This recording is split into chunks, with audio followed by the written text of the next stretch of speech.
Great. Welcome to the October 14th, 2021 session of the Southampton Town Planning Board. We are on Zoom today, so I will call the meeting to order, and in the absence of our secretary, I'll call the roll. Robin Long. Here. Craig Catalanoto. Present. John Zuccarelli. Present. Dennis, Vice Chair, is absent. Gloria Burke, Secretary, is absent. Jackie LaFaro is here. We have a quorum. Dennis is here, just so you know. Oh, I don't see him on He's screen. coming in. He's coming in. Okay, here's Dennis. Good. So we have a quorum. So please join in for the Pledge of Allegiance.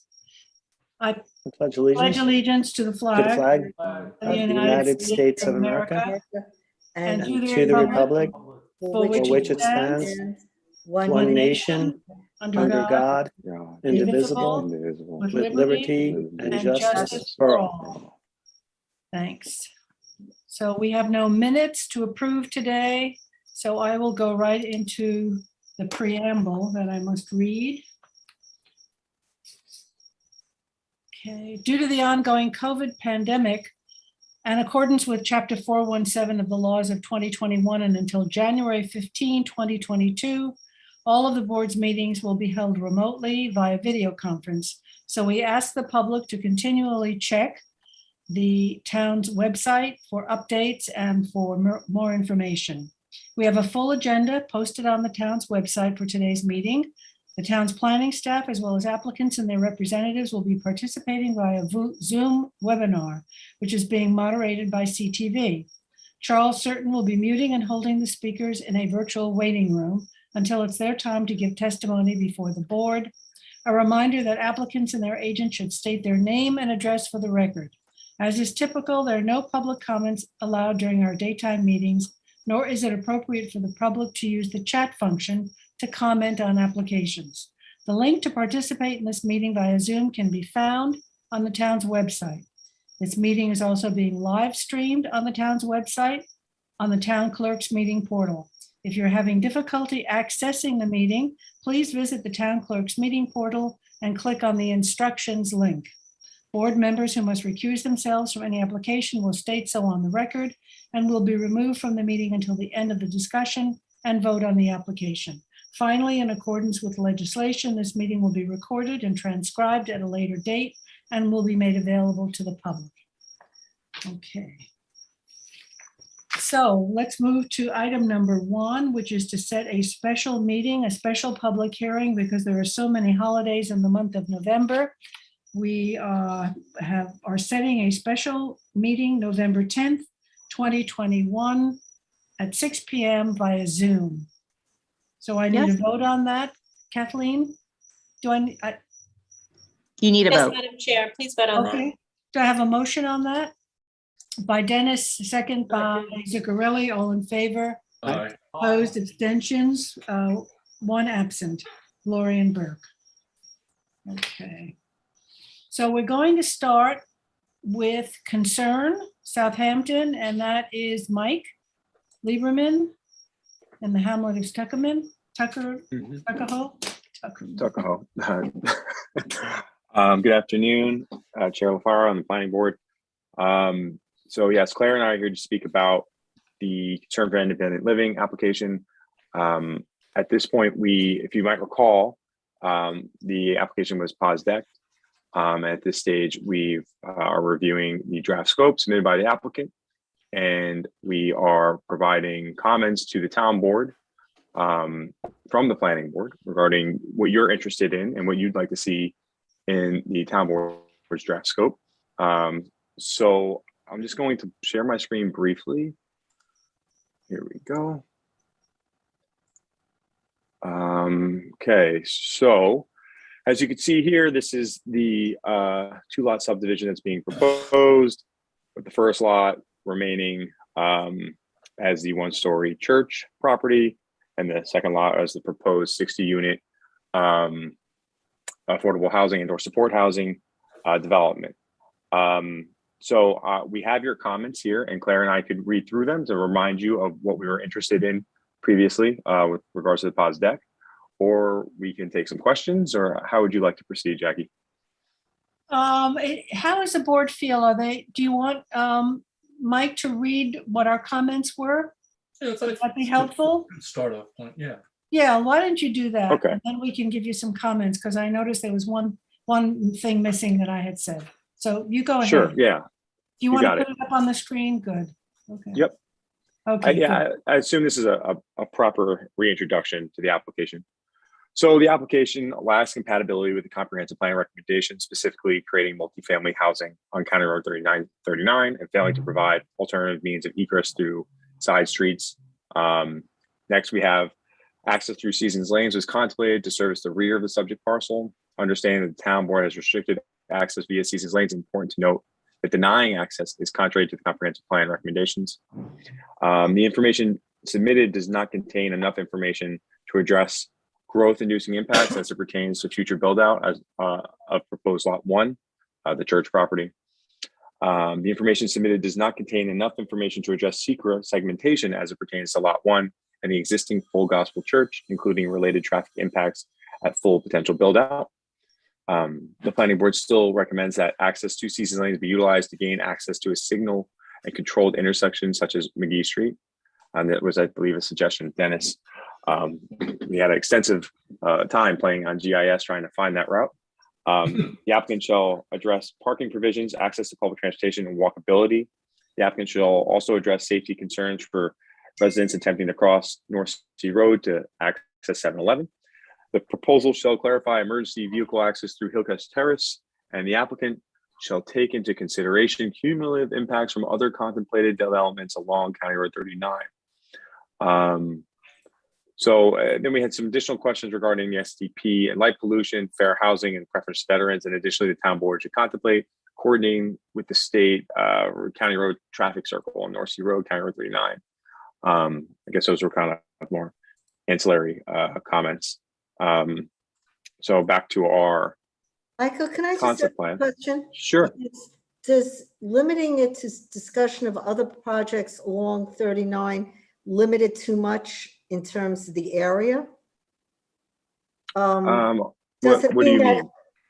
I'm just concerned that the terminology, if you go to that point, if you return your Sure. screen to that point, I'm always very sensitive about limiting language. The applicant shall, don't move it, till take into consideration cumulative impacts from other contemplated developments along 39. Yes. Is that inclusive enough for anything else that is coming into that area? Because it seems to limit it. It infers that either it fronts any other projects front on 39, or I'm just.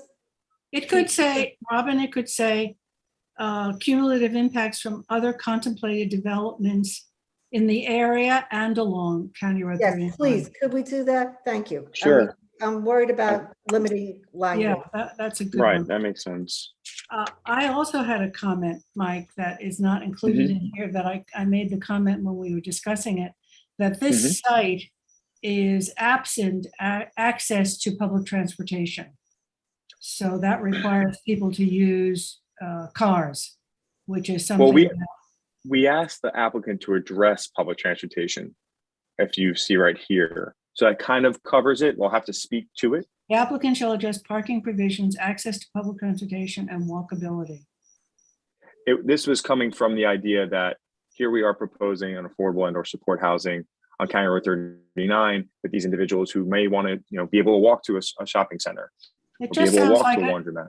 it sounds like a weak sentence. That's all. I'm a weak writer. No, we can strengthen it. But again, I guess at this point, we're not really taking apart this document, because we'll be providing additional comments to the town board.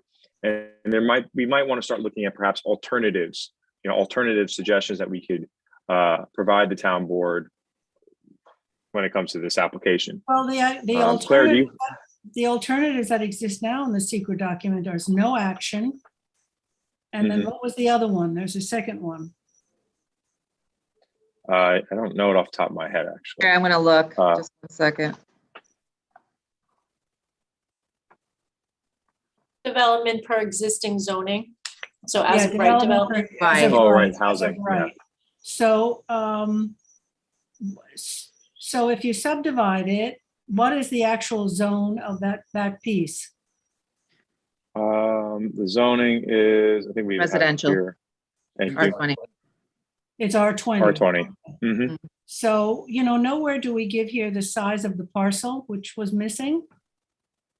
I think we should include that, don't you? Okay. That's in the description, that'll be required. Here, This is not the report to the ZB, for the scope. To the town board. Yeah. look in the description in secret and see if they give you the size. I'm going I to couldn't stop sharing find my it. screen. Well, I'm gonna make sure it's in there. It's absolutely gonna be in there. So size of parcels. So if it's as of right, it's R20 housing, which would create how many housing lots? That's why the acreage was important to me. Mhm. They'll have to analyze that because that is what they're asking for. It's part of their alternative. What Mike's asking is what all other alternatives would you think would be appropriate for the site? Well, certainly as of right housing. The Right. If you'll recall, Dennis? the Ocean Electric site directly west of that actually went in and received a use variance because that site is R20. Mhm. So, you know, Did they get a use variance, Dennis? Ocean Electric did, yeah. Yeah, But That it's was highway, R20. it's highway business there, is it not? No, it's R20. The whole thing along is R20? And that was their argument, the ZBA, who would want to put housing on this stretch of County Road 39. Right. right. And there was no zone, like, there was no zone consideration in changing it when Kyle did all of those changes to. No, I think this is actually before Kyle's that? arrival. But this is the back parcel. I mean, it's surrounded by housing. They'd have a much higher hurdle Right, to secure a use variance. right. Right. Well, it's hard to know how many houses would go up if we don't know the size of the lot, so it could Well, be 8 houses, 10 houses, 6 the houses. size of the lot is 5 acres. The second lot, the lot of the proposed support It's five- housing, 5 5 acres. acres. And the lot 1 is 4.48. Oh, that's right, they doubled, this zoning request doubles the amount of houses to 60. 330-8. If it's, well, it's this affordable component doubles the yield.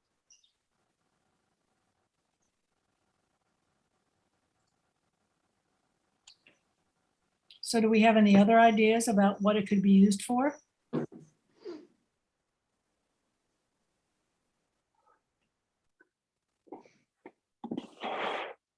Okay, so. Okay. So regarding the as of right, can't they get one additional unit per acre if deemed affordable? Yes, per your code, for the code. Right. Yes, Includes- right. Our includes code the has a actual- natural ability to do that without changing the zone. So you're saying, as of right development and as of right development for affordable, using the affordable component, I think that would be a good alternative. Right. Yeah. Yep. Yeah, good. Okay. Good idea. So do we have to adopt this report? Yes, the Um, comments have to go to the town board immediately because they'll have to adopt the scope before the end of the month. You might want to also, just as a complete aside, in the description of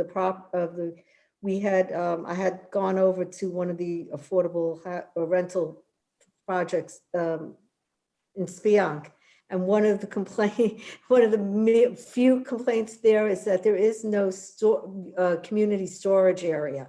You might want to just say something to the developer that in the scope of what they're proposing, that there be some areas for community storage. Since there's no individual garages, people have bicycles, Christmas decorations and such, and community storage would be a great asset to a rental community. Okay, So- that's a good point. Great. That in there. Any other thoughts like on community services and whether they would need additional services for the area? Like fire, police, that kind of thing. Should we put some notes about that? Well, I mean, I thought that was in there. emergency access, of course. It's a project with this, in this location, with this design Mhm. place. How would an ambulance make a left turn with bumper to bumper cars, you know, stacked up at the light to get in there? Right. The rear entrance, I mean, you know, it's, So then it would have to go through Hill Street, that community, and that's not a good. well, they, solution. normally it would come down Seasons Lane. In other words, there's a fire station, Tuckahoe, at the corner of St. Andrews. If there were a fire call, that station would probably be most likely to head up Hill Street, come through the McGee and Seasons Lane and access the site. Right. It just flies in the face of every planning principle to create this blocked off, no access, one way in, one way out. Right. If there's a poster boy poor design, this Yeah. project would be it. Yeah, exactly. I think you also, they seem to have said in the document that they're trying to cater to the needs of disabled and veterans. That's going to need even a heightened emergency services. Do we consider that also? Yeah. Well, Good- good point. But we also said that those restrictions were not legal. I remember, Craig, you brought that up, that they can't restrict,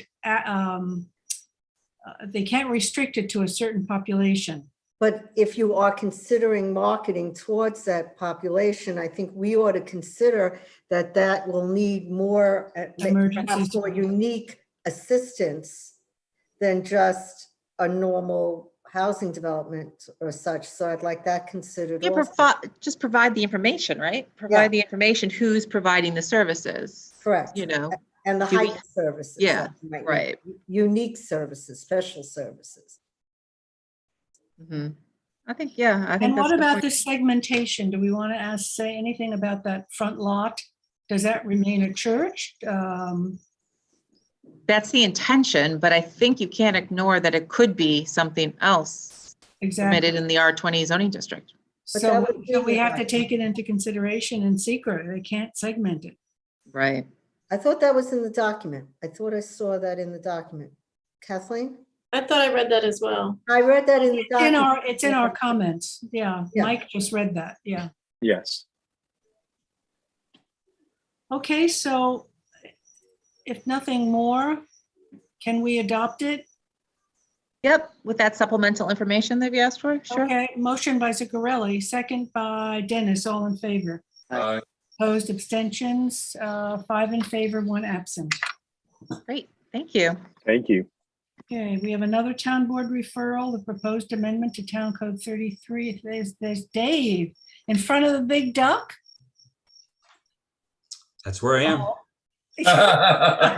It's a beautiful I day love outside. that. You fool I me. think that's a that's a screenshot. Screenshot. Oh, I love it though. It's great. Okay, Dave. Hi, I don't know if you want to do an introduction. Charles, I'm going to have some screen shares if you can just give me Do the your thing, ability. Dave. Let's see.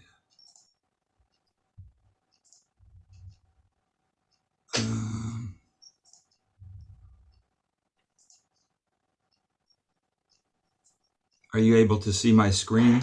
Yes. Yes. Okay. So let me just go.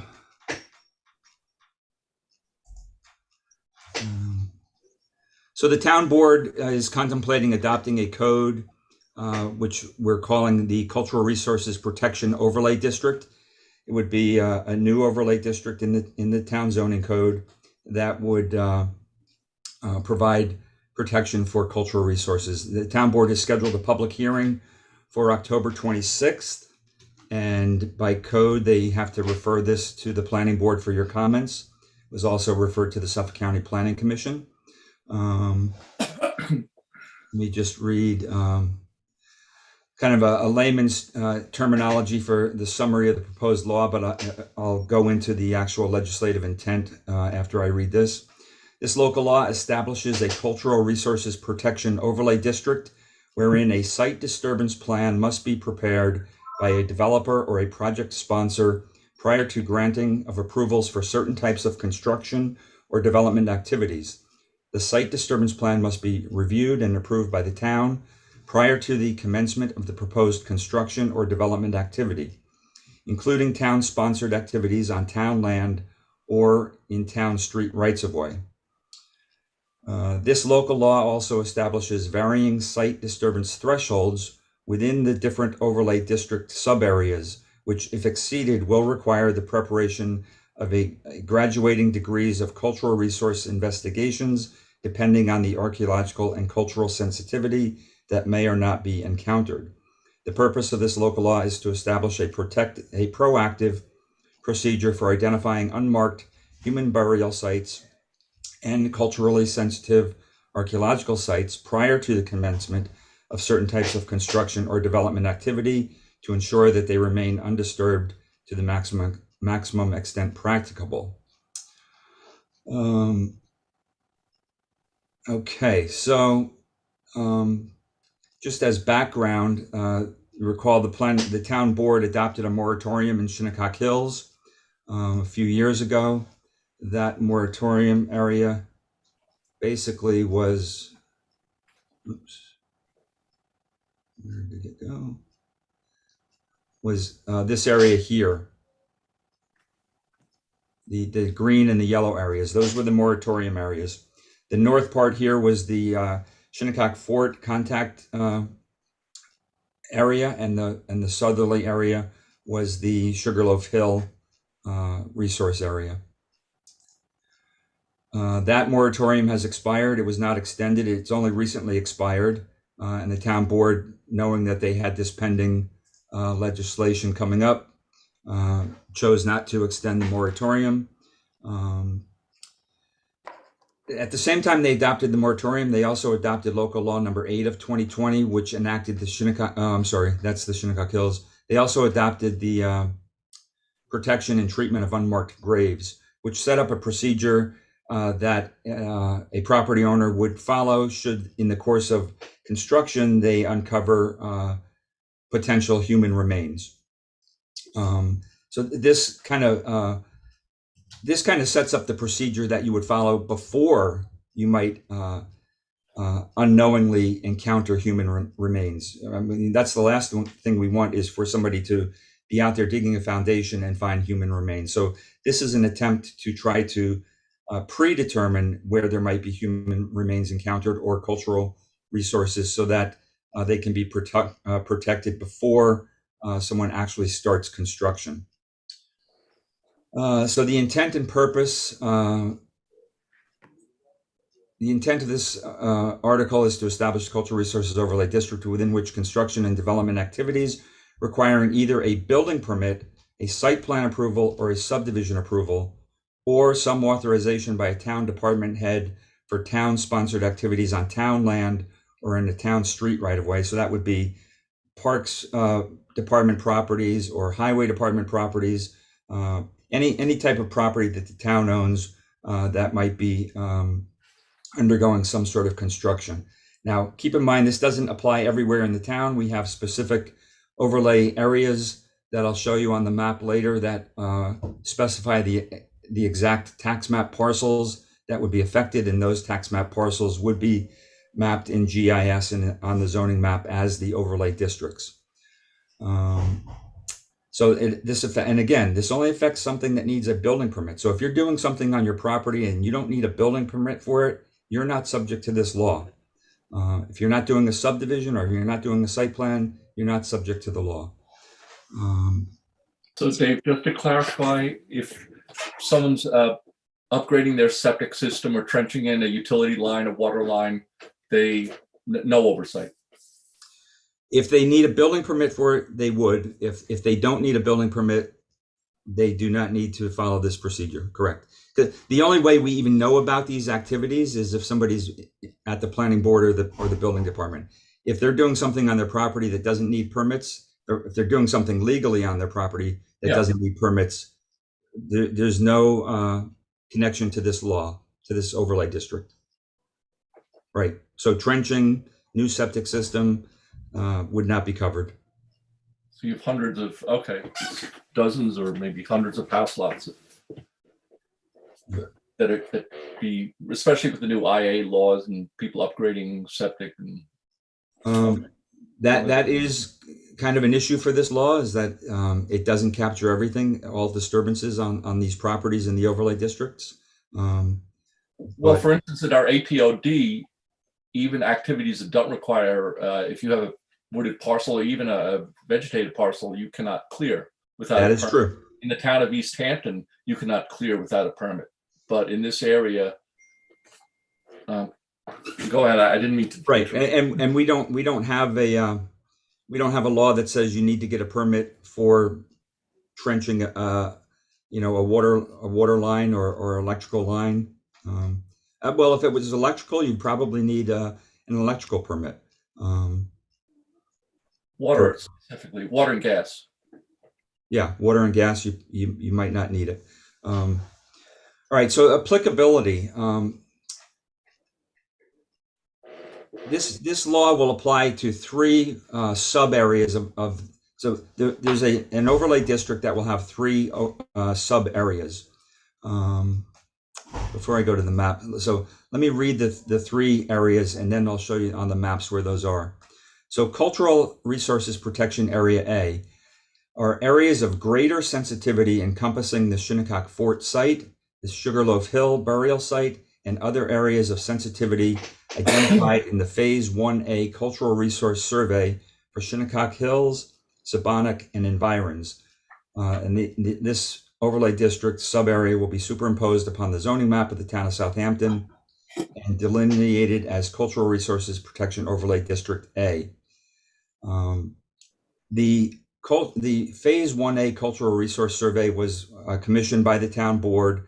The town commissioned or contracted with the town's archaeologist to prepare the Phase 1A.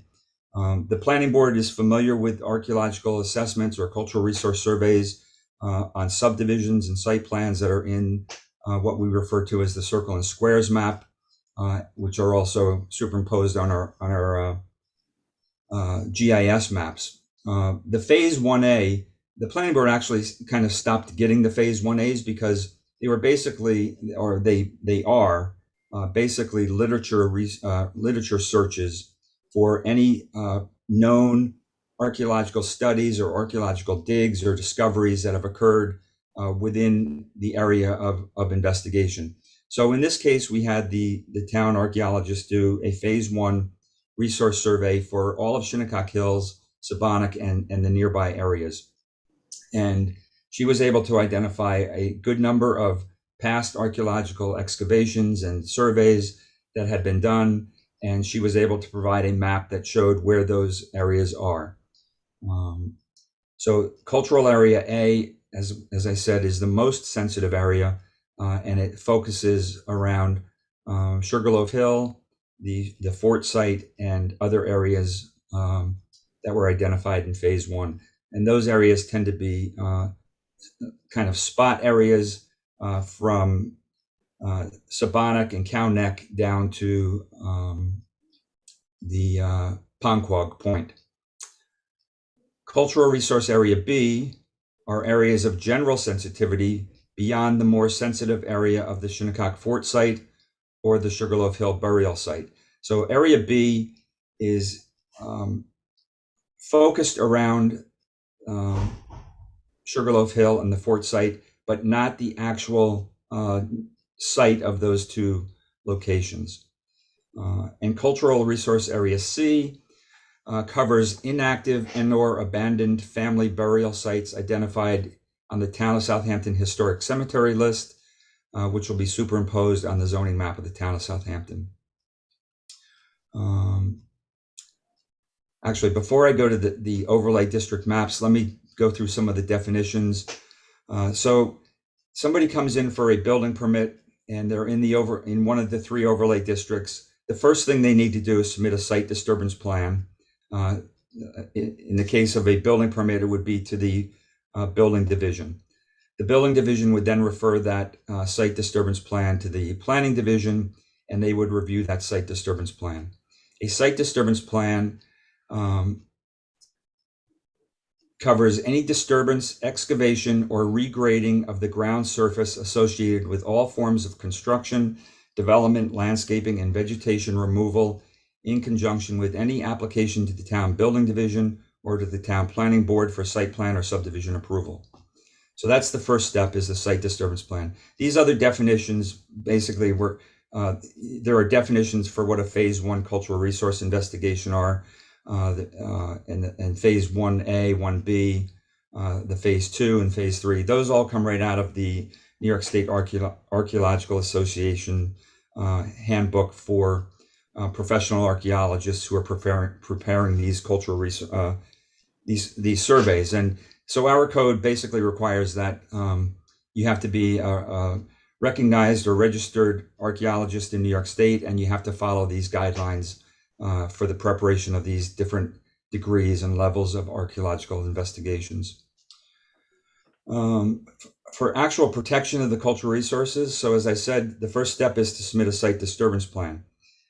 This is to ensure the protection of archaeological and cultural resources, particularly human burial sites and funerary artifacts, for any application to the town planning board, building division, that are within the overlay district. You have to submit the site disturbance plan. This is basically the 3 areas that require that. It's a building permit, subdivision or site plan approval, or activities on town-owned land in the street right-of-way. So the site disturbance plan, perhaps it comes into the planning board. There's a subdivision, there's going to be road construction, the house sites within the building lots.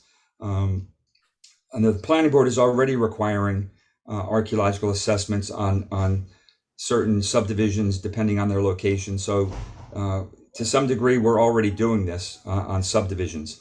This does get a little more site specific in terms of subdivisions, but I don't think it's too far removed from what we're already doing.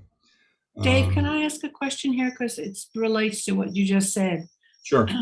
If we're in the archaeological overlay district, the circles and the squares where we require 1A and 1B, does this then lie on top of that, parallel to it? There could be some overlap, but if you get a subdivision that is outside this overlay district, that is within the circle and squares maps, then you would proceed just as you normally do under the subdivision regulations, which require you to do the archaeological assessments. Right. Okay.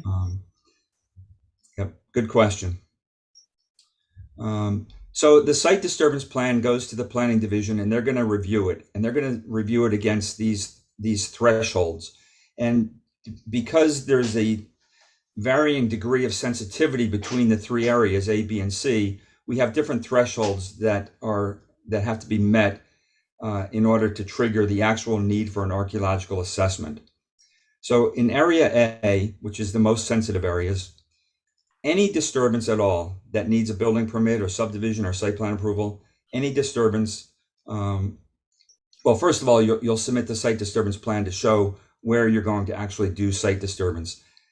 That will automatically trigger the need for an archaeological assessment. Now, keep in mind, you only have to do the archaeological assessment within the boundaries of what you're going to disturb.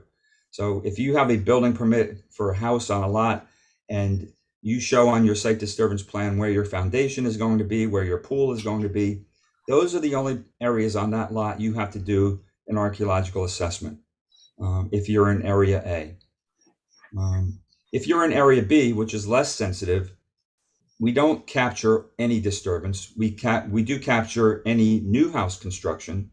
So if you have a vacant lot in area B and you're doing a new house, you automatically will have to do an archaeological assessment, the phase 1B. If you're doing an addition on your house, and you're not meeting one of these other thresholds for the excavation depth or the excavation volume, you won't need to do an archaeological assessment. If you're not building a new house, let's say you already have a house, but you're putting in a pool, or you're putting a tennis court and you need to grade the back of your property to make a level area. There are two thresholds for excavations.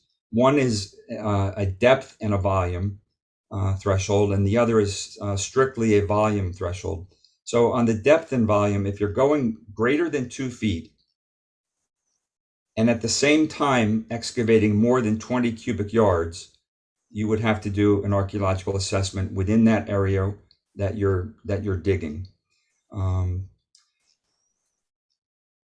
If you're exceeding 50 cubic yards, no matter how deep you're going, you have to do an archaeological assessment. So does that make sense? Do you follow that? Yeah, I understand. Can I just ask a question following up now as you're doing this to Jackie's question? Are these sensitive areas, A, B, and C, already in the squares and circles area? Most of them are, yes. So why are we now, by doing B and C, are we limiting what we would have done but for these B and C designations? Let me think about that. Well, no, because all of these activities fall outside the subdivision regs. This is a regular building permit in circle squares isn't subject to any of this. Right. I know, but I'm just trying to think, then maybe instead of going through the depths and the cubic. Well, I see your point. Why not just say if you're doing, because These thresholds, how many things you're laying on top of each other that's going to become more confusing to deal with. well, all right, so let me explain that. These two thresholds, these are really going to, well, actually, these three thresholds, these really pertain to the building department, right? Planning board's going to get a subdivision. You're going to require, most likely you're going to have required the archaeological assessment anyway, because it's probably in the circle and squares map. So you're going to do, actually, you're going to require an archaeological assessment across the whole subdivision site. You're going to require them to dig a grid and do that. How deep do they go in the shovel probe, Dave? Is it 2 feet? I mean, I think it's 4 feet. 4? I think 3. Oh, you think it's 3? Maybe 3.5. I forget the specifics, but Okay. yeah, these really are going to pertain to the building department. When you're coming in to build a new house, or when you're doing an addition on your house, or you're doing something on your property. The only yeah, so these really don't pertain that much to the planning board. So that's it. That's a good question. Maybe subdivisions. Well, there may be some subdivisions. There may be some of these overlay districts that don't fall in the circle and square map already. But I guess I should compare that and look. I would suggest at least lay these things over each other, because the confusion. I can't imagine, because the circle and squares maps comes from the same effort by the state in looking at these past archaeological digs. And all of the ones that I saw, they're all historically documented, and that's what our archaeologists used to come up with the map that she prepared.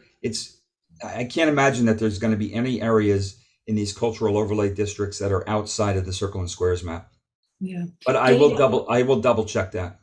Dave, on the maps that you are in this report, I guess they're burial sites. I mean, I was quite taken with where they are, in Eastport and Noyak, an amazing number of certified burial grounds. I guess there was Shinnecock Nation input on that, right? Well, no, actually, those burial sites tend to be colonial, or not colonial, but not Native American. Not native burial sites. Okay, yeah, all these, yeah. Yeah. Oops. So Pretty interesting. some of them have fences around them. So this is a subdivision in Flanders. And actually, when we did the subdivision back in the 80s, we knew about this cemetery at the time. There was a fence around it. And you can kind of see the outlines of the fence in the aerial. Oh, yeah. Mhm. So the property owners know there's a cemetery there. And so what we're looking at now is Area C, Overlay District C, which would require, if there's anything going on these two properties, within this black line represents 20 feet, a 20-foot distance, in this case, from the fence around the cemetery. So if they were to apply for a building permit within this black box, they would need to do a site disturbance plan and an archaeological assessment in most instances. As you can see, it's probably not going to affect the use of these properties, at least on these two. If we go to the next one, this is in Eastport. There's some headstones right back here in the back of this corner of this property. There's no fence around it, but I've seen the stones and photographed them, and they're right up against the property line. So I measured 20 feet roughly from the center of where those stones are. For all we know, there may have been other burials there that didn't have stones, but we do know that there are some stones there. So 20 feet from the center of that location would create this box. So anybody proposing a building permit within that black box would need to do the site disturbance plan. You're not requiring fencing, Dave? You're not requiring fencing around these little areas? No, the code doesn't require that. No.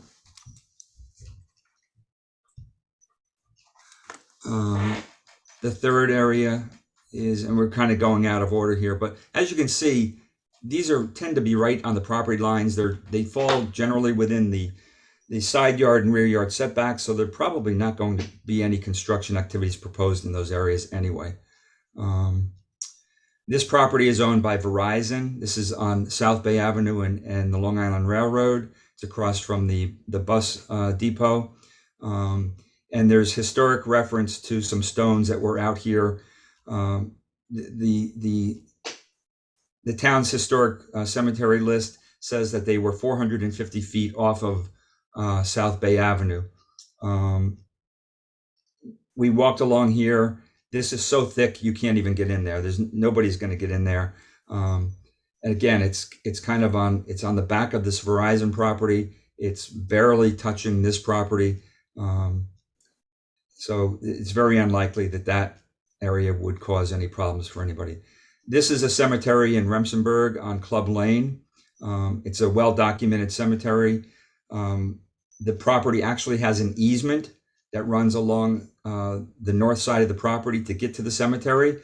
And I believe that's an easement for family members to access that. That easement and the cemetery are actually plotted on the survey for this property. The survey area on the area on the survey for the cemetery is the red outline. So we went 20 feet around the survey lines for the cemetery, and any sort of building permit activity within the black area would require a site disturbance plan. This is in Noyak. This is on Berkshire Road. Also, when we did this subdivision, the town was aware of this cemetery. There's a little fence around it. There are 2 or 3 stones in here. I think they were Rogers families. And it's highly unlikely that anybody would propose to construct anything here. I think this property actually is, yeah, this little gore strip, I don't know even who owns that. So so that was the other one. This property, this is on Remsen Lane. This is an old Tut Hill cemetery. It's kind of in the street right of way, but it's also on these 2 Remsenburg Association properties. Again, it's in the front yard. It's right on the property lines. The 20-foot distance around the fence of the cemetery is this black line. Again, it's unlikely that anybody would be proposing anything within that. This is a Native American site. This is a town-owned cemetery. The Reverend Paul Cuffey grave site in Hampton Bays between Montauk Highway and the Long Island Railroad. There is a fence around it, and I believe there's also a plaque there. So if the town were to propose to do anything on this property within that black outline, they would need to get a site disturbance plan. A few years ago, the town did build a little parking area here. There was a request from the Hampton Bays Historical Society to provide a little parking area so school groups could park a school bus, or the public could park there in order to walk to and observe the cemetery site. This is a cemetery in Flanders County Park that the town owns. Again, the 20-foot line is shown in black. It's unlikely that the county would be applying for any sort of building permit within that. And even if they were proposing to do something, it would most likely be for government purposes and wouldn't be subject to planning or town building permit requirements. So those are Area C. We kind of jumped over A and B, so let's go back to those. So I'll just zoom out. So there are 1, 2, 3, 4. There are 6 sheets that show cultural resource areas A and B. Area A are all the yellow tax parcels. Probably one of the largest ones is out here at Cow Neck. A lot of this, and these boundaries reflect known archaeological sites that were identified in the Phase 1A report that the town archaeologist prepared. So these, rather than just create random circles and squares, I tried to create a district, an overlay district that would follow tax parcel lines so that it would be easy to identify in the process of a building permit application which properties have to go through the process. So a lot of this area is already or still undeveloped, and a lot is owned by the organization that owns Cow Neck owns a lot of this property. The way things are going, a lot of this property may end up being preserved in the future. It's hard to say, but for the time being, it is undeveloped, so it doesn't affect many properties or many residentially developed properties. If there were a residential property within this area, and they because it's Area A, any development, any site disturbance on a tax parcel in this area would have to do a site disturbance plan and an archaeological assessment for that area. There are a few houses in this area here, so if they were to do any sort of excavation on the property, they would have to go through this process. Just next a sheet. question. I'm sorry, Dave. Yeah, go ahead, Robin. Yep, I'm sorry, just while I'm thinking of it. This gap period between the moratorium and the enacting of this new law, if it passes, how would those areas be covered, protected? Well, right now with the moratorium lifted, we're operating the same as we always did. There's no requirements for these assessments at this point. They would be subject to the unmarked graves law if they were to do some sort of excavation or construction, and they were to discover some potential human remains. They would be subject to that law, and they would have to stop work and proceed under the guidelines of that local law. And if they're in circle and squares, then they go through the normal archaeological review. Correct. If one of these properties were to come in for subdivision, and I'm certain that these are all in the circle and squares, they would be subject to the same planning board archaeological review that you do now. Okay. So we'll be able to capture anything happening during this gap period?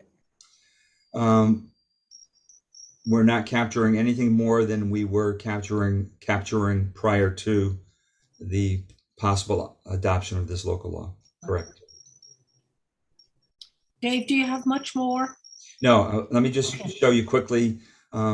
So continuing south, this area here, there are a few houses out on the point here, but I believe these 3 properties are still vacant.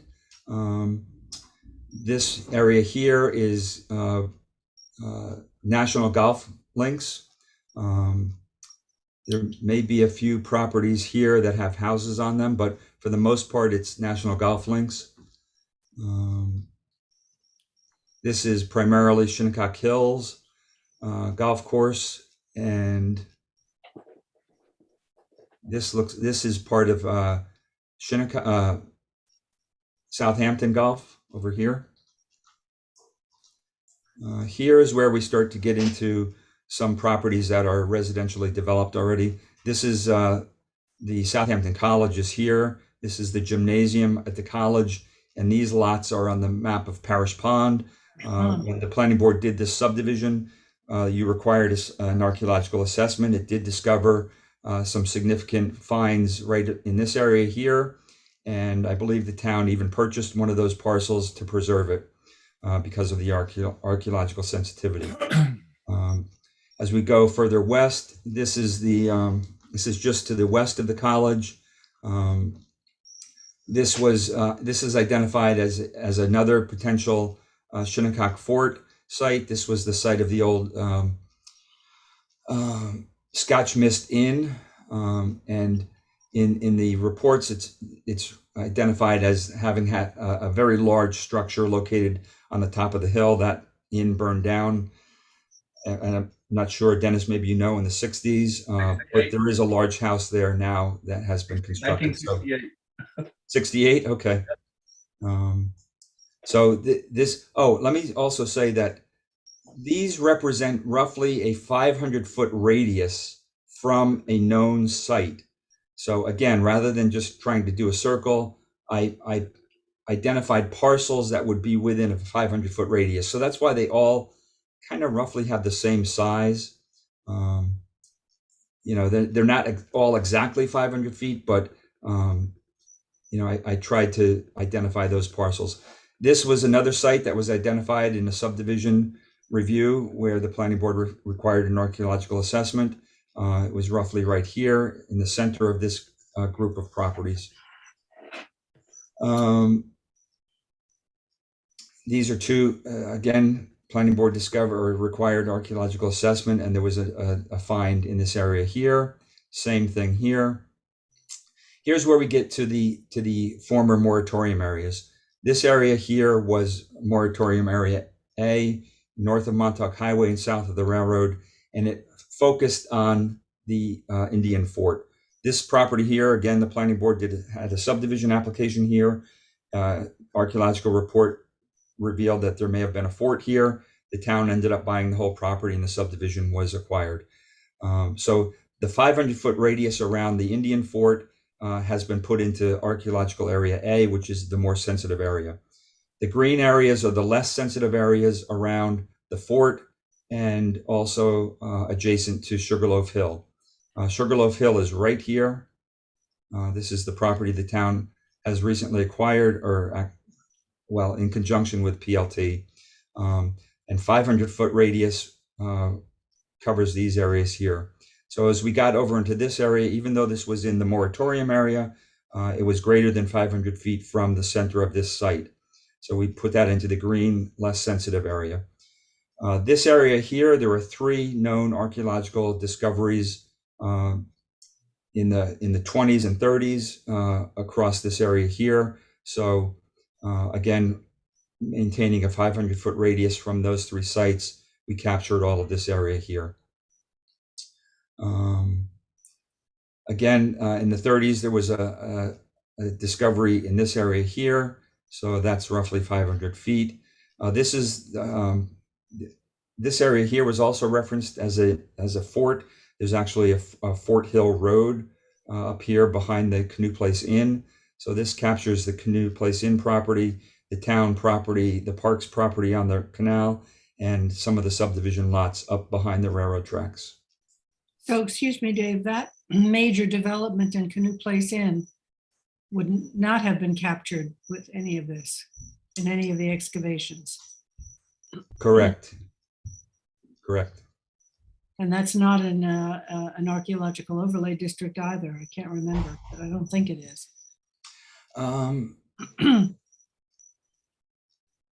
If we had more time, I'd pull up the GIS right now, but, Yeah, but you've got a you big can check, agenda. maybe you could just. Yeah, I'm going to check to see where the overlap is with this new overlay district and the circles and squares. Okay. This is down Canoe Place Road. It focuses around, as we know, the Canoe Place Chapel is located here, which the town owns. There were other archaeological discoveries roughly here. There's also a cemetery here that is maintained or was a Native American cemetery. There's one or two burial plots right in this appendage right here.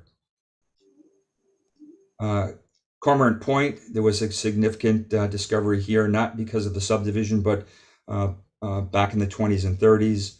So this is roughly a 500-foot radius. And then down at Ponquag, there was also a site here in the 30s. So this is roughly 500 feet. And as you can imagine, most of these properties are already developed. So any future excavations or building permit activities on these properties would require a site disturbance plan.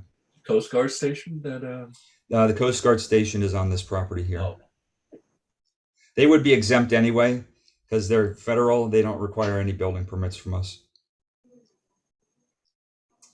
And that's it for the three overlay districts. Are all these marked with some type of alerts on the GIS system? They will be once these are put into the zoning map and the overlay district. If you click, just like when you click on any property that's in the ag overlay district or the aquifer protection overlay district, it tells you that you're in that overlay district. Is the sensitive areas, again, I'm concerned about this gap period.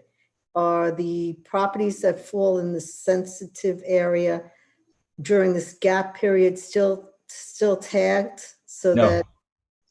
No, the moratorium's is expired.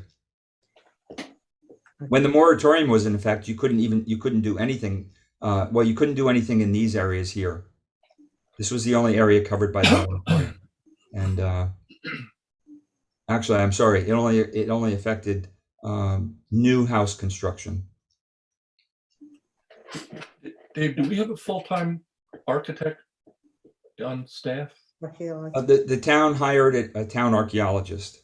Archaeologist. I'm sorry. Well, we have a contract with a town archaeologist. It's not a town position. It's a contract. It's a contract. And oh, okay. Yeah.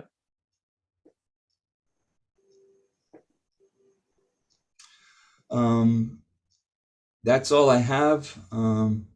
Did that individual have? Did they solicit input from the archaeologist in drafting legislation? Yes, the various drafts of this were submitted to the archaeologist for their review, and I talked to her several times. We took some of her considerations into account.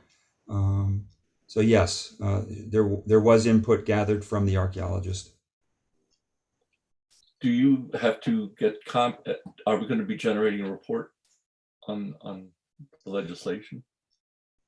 Well, as we normally do, the planning board prepares a resolution, either supporting the code amendment and offering recommendations or comments for changes to the legislation. I didn't hear any recommendations for substantive changes. So am I assuming that the planning board is in agreement with this as it is proposed? Well, this may be an opportunity for one of the things that's always bothered me is the archaeological reports are done by outside firms, and the client is actually the property owner. And there's an inherent conflict with securing these reports because, let's face it, you have property owners that are trying to get clear of their property so they can go ahead with their projects. At the very least, I think this would be the opportunity to build into the legislation that the town should be securing the retaining the archaeologists, and there are a number of firms on Long Island, so that would, you know, eliminate possible conflicts of interest. You know where you understand where I'm coming from. Absolutely. God help that if you have a firm that consistently finds artifacts, guess what? Their phone doesn't ring, and the other firm does. Or maybe they did find architects, and a different firm is called in who maybe will not find artifacts. So this would be the opportunity to basically put the town in position to do that. The other thing I mentioned it when we discussing the moratorium is this whole procedure when human remains are discovered in an excavation, it becomes a police matter. And I'm wondering how our archaeologists can be, in other words, if an operator discovers remains, first thing they do, and everyone has a cell phone now, they call 911. Officers dispatched, yellow tape goes up, a detective comes down from the town, yeah, they're human remains, and then the call goes to the county because they're the ones that administer. And my concern is with all this police interaction, the county interaction, it leaves the potential to somehow, you know, I don't know if they're given the same sensitivity to archaeological matters. I'm wondering if a procedure can't be developed where our on-site, that's why it goes back to my question, who do we have on staff? If one of our staff members can be contacted and at least be present when a lot of this is taking place. Remember, these are activities that take place during daylight hours, usually business hours. It's not like 3 o'clock in the morning, their phone is going to ring. But I'm wondering if a mechanism can be put in place to alert the archaeologists, hey, human remains were found in this area. And to do that, you'd have to coordinate with the police department. Yeah, I don't know, Kathleen, you could maybe speak to this, but Dennis, it sounds like you're actually talking about the unmarked graves law. Yes. And it might be more appropriate for something like that to be in that code. And I think it might be, Dennis, we can take a look at that unmarked graves legislation that was adopted not too long ago. I thought there was a provision to have that town archaeologist called on site during those events. Okay. Well, I don't think we were involved in that legislation. So now that, you know, we should take a look at that. Yeah, it wasn't part of the zoning code. We can circulate that. Yeah. But, you know, I missed a little bit of what Dennis was saying, but Dave, it's a lot of work to put onto, you know, into the planning department and planners. And I don't know, maybe you should just hire a dedicated person in the town or extend the responsibilities of the archaeologist. I didn't know we had a town archaeologist, but that's great. But if you're going to make it function smoothly, I think you need personnel. Yeah, absolutely. I totally agree. Yeah, and I mean, as far as funding sources, a couple of ways to do it is to establish these as special assessment districts or do through the fee structure. Yeah, tack on something to the fee if you're within one it's a lot of work for the planning. It's a lot of work. Things are going to fall through the cracks. Yeah. I'm also concerned about this gap period, that I don't know how long this law is going to take to get passed and such. And these areas are back to their pre-moratorium protections, which wasn't really adequate. Can we at least express to the town board our concern that during this gap period, there is it's pre-moratorium protection? When is this on the board for adoption, Dave? It's The on for public 26th? hearing October 26th. Public hearing. Yeah, this Yeah, is, so it's there, gonna be a And, yeah, it problem. takes time. I'm concerned. the other thing I want to circle back to my earlier comments is I think we have to find a mechanism to capture the activities that are not covered by building the permits, specifically septic activities and trenching and Right, underground trenching. You know, I think all activities that require subsurface disturbance should be subject to a site disturbance plan. The easiest way to do this is these activities are undertaken by town licensed contractors. They should be, once legislation is put in place, the contractors could be contacted through the licensing department saying, by the way, there are new regs covering these areas. Please make sure. I'll give you an example is I had one of my tenants was securing a tent for a party, and the tent company required a special events permit before they come and set up the tent. And along the lines of that, if the contractors are aware that there are additional regulations in these areas, they will comply. Septic especially, I mean, I don't know if you've seen septic systems they go deeper than any foundation. Yeah. They go way down, and there's massive amounts of fill, disturbance, and those activities should be captured somehow. Yeah. Would you include irrigation, Dennis? Irrigation, I think goes. That's a good one. Tough one. I think, what's your feeling, Craig? I think they only go then about 2 feet. In some cases, yes, maybe a little bit deeper. In others, it really depends on the need. You know, those things though, there actually isn't disturbance. Those things are actually channeled in. Have you ever seen them go in? There's a special machine that kind of pulls it. Yeah, it's like an earth rotor-rooter in a sense. Yeah, it kind of doesn't really. I don't see a practical way to capture irrigation. So are we Certainly going for septic, Dave, if there's some. Septic trenching. Yeah, I'll make a note of that, and I'll put that into your resolution that yeah, I'd like the town to at least have the concern of the gap period, because I'll mention that also. Gap period. go on for quite a while in Yeah. discussion. And And when, again- and the other thing is maybe at least on the GIS system, leave even though the moratorium is not in place, leave the designation on the GIS system so everybody is aware at least. Because once you remove it from GIS, nobody's going to know. Yeah. I think, could we have this, Jackie, can we have this back before we adopt it, since we're not on an action deadline? A draft of the report? Yeah, Dave, can A you lot do of that? comments. Yes? Yeah, do you want to,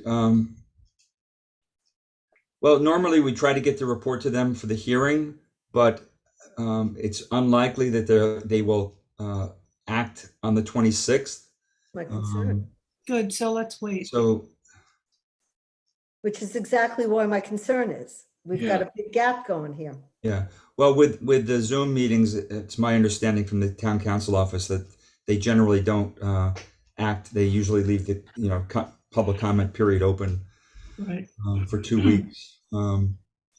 So we could bring this back on for adoption of a report on the 28th for your meeting, Yeah, and then good. submit it to the town board following that. Right. And put in the additional personnel. Or an Yeah. expanded job description for the archaeologist. Is the archaeologist on staff? No, contract.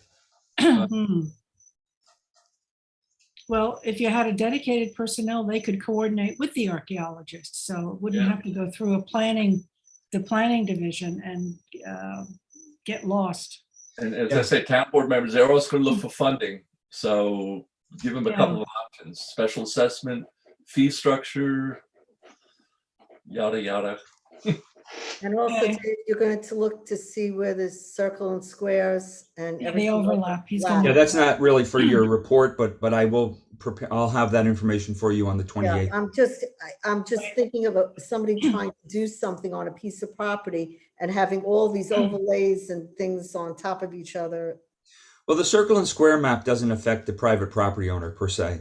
It affects the planning board when you do a subdivision review, but But Yeah, I mean, often a two-lot. private person is submitting the request for it. yeah. So it's called, trying to get a little user friendly here. Kathleen, do you have any problems if we postpone adoption of a resolution and report until the 28th? Did you ask me, Dave? Yeah, I'm Oh, sorry. Wasn't sure. No, my only concern is that on the 26th, it's conceivable that the town board could close the public hearing. If you haven't been asked to submit a resolution of adoption for the 26th, then I imagine that they'll leave it open for 10 days written comment. Okay. So it should be okay. Okay. Good. All right, so no action. David, thanks very much for a You're very welcome. thorough Great. report. Thank you. Bye-bye. Thanks. Claire, you're up next, the Hampton Bays Grabeski, 230 Rogers Way. Yeah, we'll just wait until the applicants come in.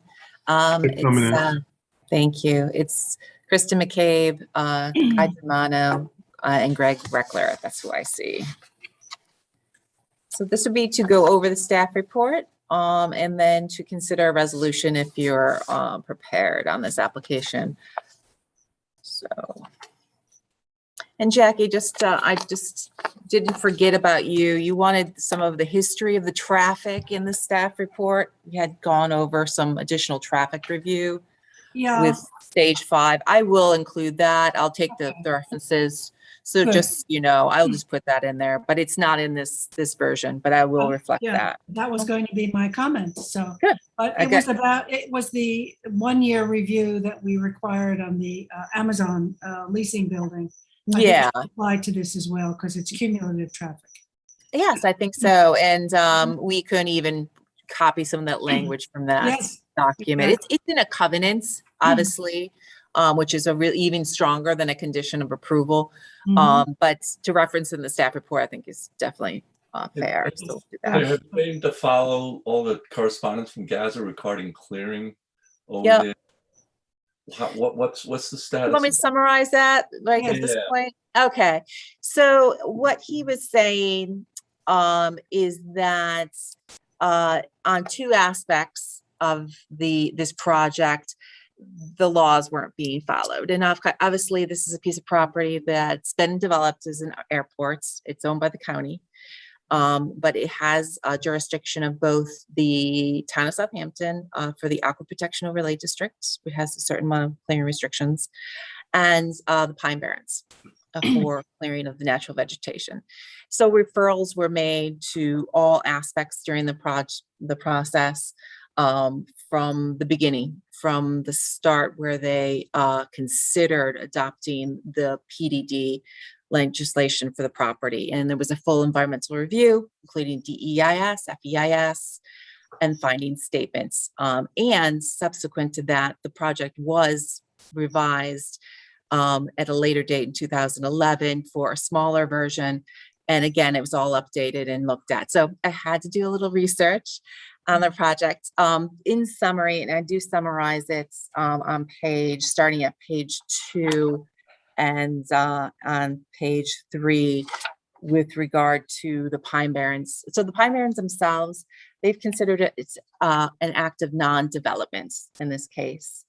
So that was their finding on the project because they're considering the project as a whole, the entire airport, not just the leased area, which sometimes we focus on in the site plan, but this is an entire airport of a certain size. And this, what we're considering with all these projects coming through, and this is the last one, number 6, is that this is just a small leased area we're looking at, but it's an entire airport property of many, many, many acres. So that's what the Pine Barrens has concluded.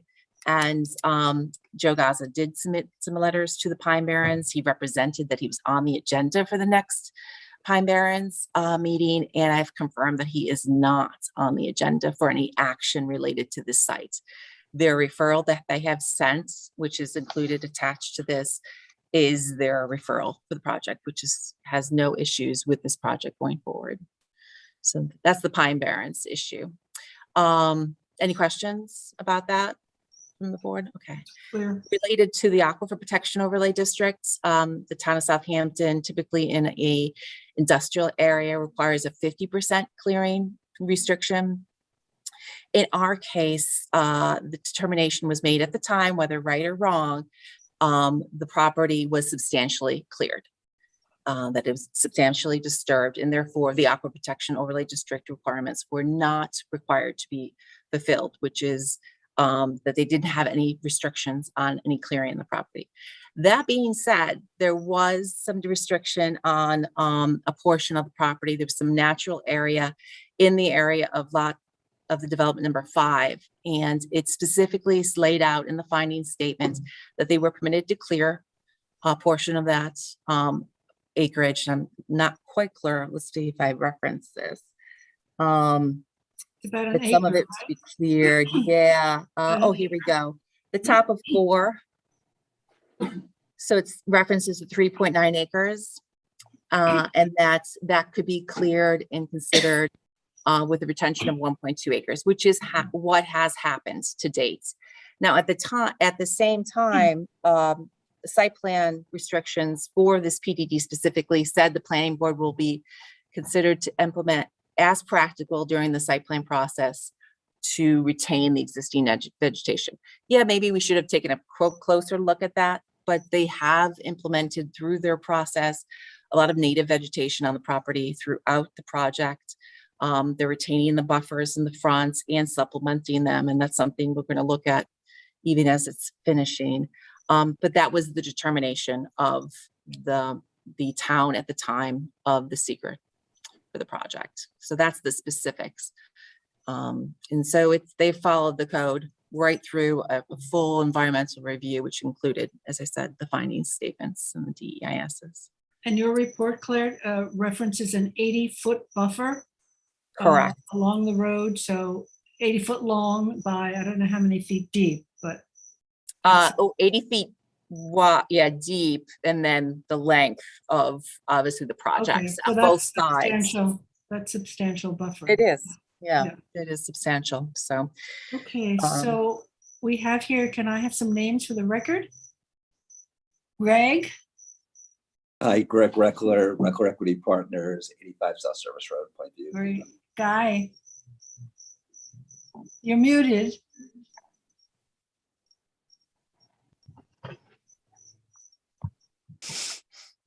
Guy, you muted. There we go. Sorry. Okay, there you go. Guy Germano and Cahill PC for the applicant. Kristen? Tim McCabe, Director of Planning and Land Use at Reckler Equity.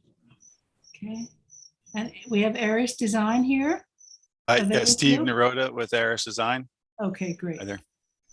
And Chick, are you part of Good this? afternoon, everyone. Chick Voorhees for the record. I'm just here if there are questions that I can assist with. Thank you very much. Great.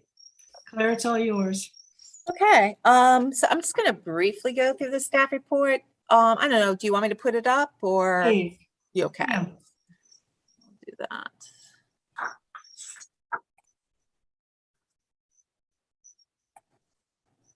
This is the decision if you consider it.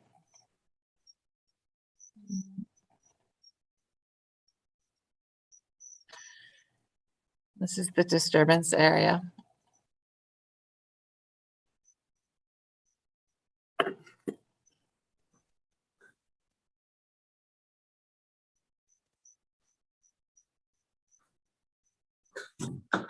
And these are the referrals. So we have a recommendation of approval from the town engineer.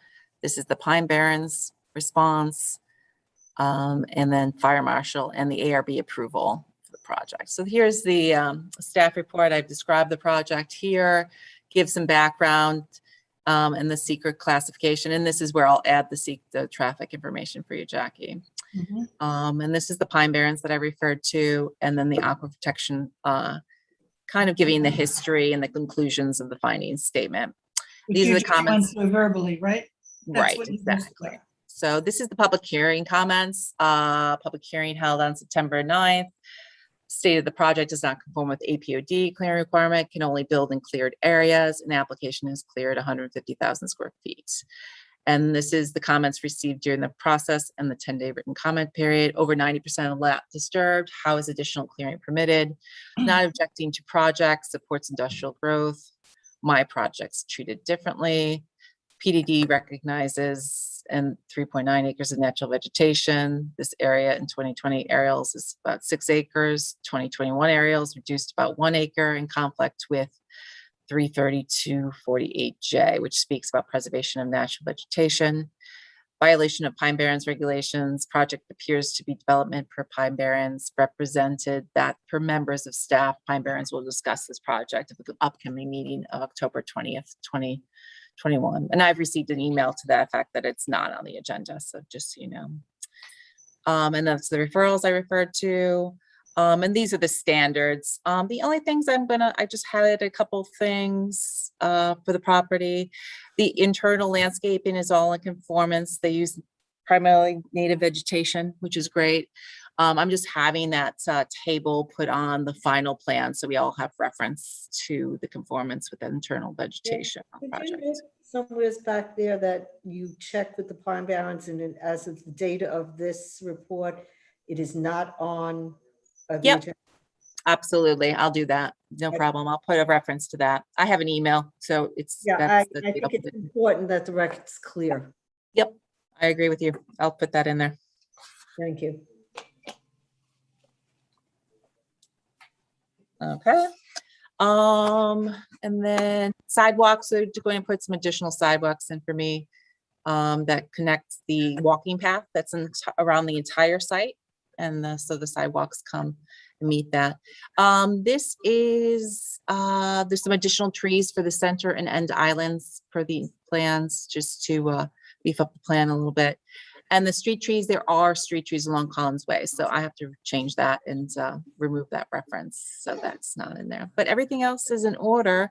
I'm not quite sure if you just wanted me to jump to the decision. If you have any more questions. Go ahead, Claire. Okay, so this is phase 6. It is for 98,581 square foot building for office, showroom, warehouse, and industrial uses, 182 parking spaces. And then this is the findings related to SECRA, obviously referencing the staff report, which will be dated today, October 14th. So I'll change those. The changes to the plans, the 2 walkways, which I mentioned. Some changes to the lighting plan just to adjust, but they should be in conformance. The street trees will come out, so A is eliminated. Oh, this is something Janice had looked at the plan. Attached to this is a schematic of how the building for Amazon and the new building will look. And Janice is requesting an additional spruce in the corner, so if they're willing to do that, we'll put that in there. And then just the notes related to the interior landscaping, and the rest is the standard requirements for the engineering, handicap spaces and standard requirements, key box, pedestrian pathways, and the 6 sets of plans, the permits, building permit requirements, and anything required prior to the CO, which is all outlined in the PDD legislation. Okay. Any questions? Yeah, may I ask a question? Sure. Can we restrict future connectivity to the runways or any kind of infrastructure that would allow for increased air freight to arrive and then connect to these buildings? One of the concerns about this airport's growth is additional freight coming in by way of air. We already have a noise situation in that area. So I don't know if we can include that language in the resolution, throwing it out there. I mean, to the extent it might make you feel better, Craig, we do have CNRs filed on the last building that we did. And it likely speaks to all of the, the entire facility, lack of a better word, the entire plot. Oh, okay. So can we repeat it? I can get you a copy of those CNRs if you want to take a look at them. Yeah, and that would apply to this building as well. Yes, it does. Oh, okay, thank you. It's the subject premises, which this building is part of. Yeah. Wonderful. Great. Good. Thank you. Yeah, good question. Yeah.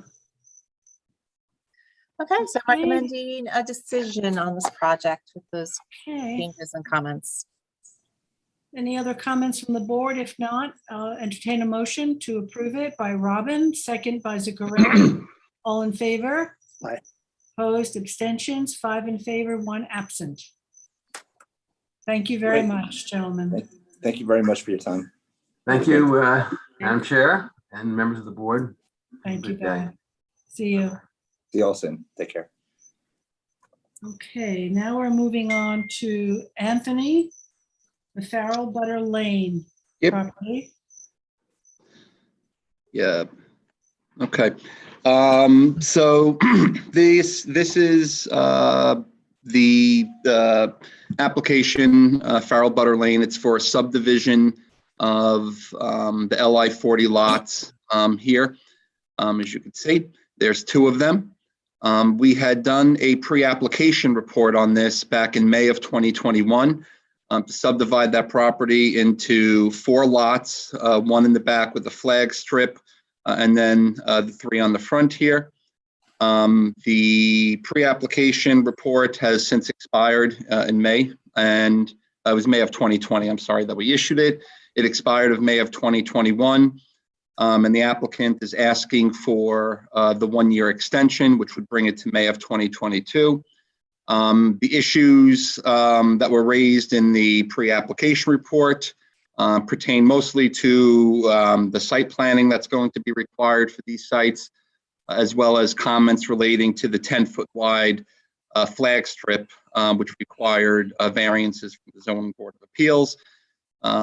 The applicant has since been successful with the Zoning Board of Appeals, and so now they're asking for the 1-year extension. There is a difference on the map ultimately, but that difference is, and Kyle Collins is here to discuss with the board if they have any questions, but the subdivision is going to be the same with the exception of the 2 lots sitting over here. It's actually going to be 1 lot. So the subdivision goes from a 4-lot subdivision to a 3-lot subdivision. The substance of the pre-application report doesn't change, in my opinion. So I don't have an issue with reissuing the pre-application report until May of 2022. Well, I'm speaking for the conditions and all of the referrals in the pre-application report, which are out of date and no longer apply. So what I'm suggesting is that this application not be extended and that a new application be submitted because there's a different lot configuration and start from scratch. May I jump in? Sure. Okay, Kyle Collins, KPC Planning Services, 116, excuse me, not 116, 16 Library Avenue, West Hampton Beach, New York, here on behalf of the applicant. As Anthony presented, this application for a 4-lot subdivision did have the benefit of the planning board's review and comment. And if you look at, hold on a second. Do you want to put it up on the, can you put it up, Anthony? Sure. Do you have anything to show? What do you, Kyle, what do you want up? No, I don't need anything up right now. I was just talking about the intention of what the pre-app report is and what the intention of the pre-app review is. Pursuant to 292.7, the purpose, as stated in that section, is the pre-app report shall be required to enable the subdivider, so the benefit of the property, I have the benefit of the planning board's input as to the form, layout, development constraint, zoning, environmental impacts, and other issues made before a formal application. The applicant had the benefit of that review by the adoption of the May 2020 application. There were some comments as it relates to in the pre-app report and recommendations that contained 12 recommendations. Some of them are kind of boilerplate, such as, you need to get health department approval.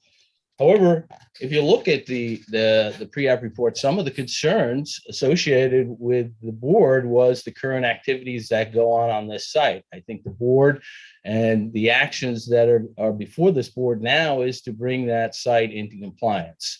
There's a complete section. First, I would submit and agree with your planner, Anthony, that the elimination of one lot line will not create any substantive planning issues. As identified in the report, all 4 lots will have a common access onto Butter Lane. That will not change. As it relates to the other issues that were identified, Anthony's correct that they did receive the required variances. The elimination of the one lot line does not affect those variances that have been granted. So I would submit that they have the benefit and there are no substantive planning issues that would warrant going back. And I would submit that I think the board, as clearly indicated, wants this site to be in compliance. And the quicker the better. By having them start from scratch is only going to prolong that situation. Well, it's up to the discretion of the board to extend a pre-app. So, Yeah. Robin, I'm sorry, I interrupted. No, I was just questioning whose burden it is to bring the project in compliance. Is there violations? Oh, clearly, and it's outlined in your pre-app report that you wanted these addressed sooner than later. Now, the reason for the delay, as you said, that there was a ZBA and it was granted back in January. However, the health department still is working under, employment situations that's still under the COVID. The applications for the subdivision has been sitting in the health department, and that's why a final application has not been submitted. So are you saying, I just want to understand, are you saying that the violations are as a result of, I'm just trying to understand what the burden is. What are the violations that are on the property right now? I couldn't speak to that. In your pre-app report, you do identify some of those. No. I'm only here to try to get the pre-app report and then the subsequent site to come into compliance as it relates to what's permitted under the LI 40 zoning district. All right, I have a problem where there is violations that the burden of bringing it into compliance is being put on us. And I also have a problem with outdated reports and reports where there's substantial changes. So I've got 3 problems with this. And if I may member Long, Yeah. under Town Code 292-9D, those reports are really only applicable for 1 year. So it certainly would be up to you whether or not you wanted to extend it. And it does specifically say that the board is not bound by that report if there's any change in circumstances or new information. Then thank you. Thanks, Kathleen. And I would completely agree with that. I just feel that the benefit to the process, that if the board sees any substantial changes as a result of eliminating one lot, not reconfiguring the subdivision, but eliminating a lot by eliminating a lot line, I'd like to know what those substantive planning issues are. Well, right. Robin, you were going to say something. No, that's okay. I was just, there seems to be more than just the changes. It's also if the report is outdated and it's back. Right, that's the issue, because a lot of the referrals, a lot of what we commented on, the property as it stood then 1 year ago, no longer apply to this property. I mean, you could multiply those by 10 or 20 because of the total change of the property. You mean the existing conditions? Yeah. Well, the existing conditions. And the lots are reconfigured. So as far as I'm concerned, extending that pre-app report doesn't make any sense. And that is up to the discretion of this board. I absolutely would agree with that. I just think that the benefit to the community by extending this process is not going to get this site into compliance like this board would wish. by starting this process over. This was the Martyr site, right? Was this Martyr site, That's Jack? the No, Martyr this is site. not Martyr site. It's the This is, Farrell site. It's the Farrell But site. it was not, wasn't it, it's next door to the Martyr site?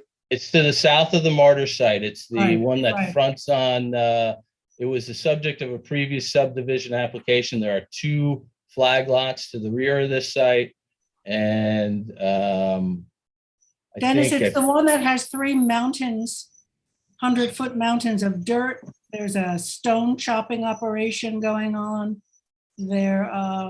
It has lots of violations. which I think that this board, as well as the community, would like to see rectified Yes, but- sooner than later. And by but there's extending not this a process, nexus. that is not going to happen. That'll extend that instead of Why is quicken the elimination of that. You're saying that the burden to remove the violations is on the planning board to continue this application without going back and reviewing it or understanding the changes. You're putting the burden on us? I'm not putting the burden on you at all. The court is saying, go back to the planning board and get something approved so this becomes in compliance. I have the do you? attorney for the applicant here, if he'd like to jump in. Do you have an application to submit for the new 3-lot subdivision and what you want to do? Which will be, I mean, our review of that will be the review of your new application, which is not delaying anything. Correct. Well, I would Not request delaying if that is the case, absolutely. I would request that the pre-app, if you want to go through the pre-app, have the pre-app and the pre-submission report that has been, or request has been submitted to be reviewed concurrently, then that would be great. I don't think we want to do that. So, Mr. Doyle, do you want to say anything, or does anybody else on the board have some comments in addition to what I believe would be a much smoother process to have a new application on this? Yeah, I would only point out that I agree with Mr. Collins that when these matters are defended in the town court, they are repeatedly adjourned by the justices of the town court with the instruction to bring the property into compliance pursuant to the applications made in front of the planning board or the zoning board. That's exactly what's gone on in this case. So No, there's nothing in the court on this. These have just been violations issued. There's no court order. There's nothing been stayed. It exists and operating as it is. So I understand what you're saying, but this does not apply. Are there violations? There's violations. Sorry, Dennis. There are, There are violations. yeah, tons. But what, there have been notices of violations, which are allegations, right? Well, it's operating clearly. You know, the chief building inspector's been out here any number of times to take a look at it. Right. He's alleged that there are violations there. There's been no finding in a court. Well, But Mr. Collins is here trying to, and the applicant's trying to make an application to bring the property into compliance. well, then he should make an application and submit an application to us on the newly configured lot, and we'll go forward from there. We're not delaying anything, but to continue with a pre-application that's outdated does not serve a good planning process. I agree. So I'm going to, how does the rest of the board feel on this? I just know the way justice court works. And No, it's not in justice court, Dennis. it will be. No, it won't. If they're He's notices. gonna, if he files a subdivision, a site plan, new site plan with the new configuration of lots, it will move forward. Doesn't the violation automatically trigger appearance? No, there's no stay or anything, no. It should. It No. should. It's strange, Chairwoman, that an allegation is made in a notice of violation. That is an allegation. And that it's not in justice court is indicative perhaps that a complaint has not been filed.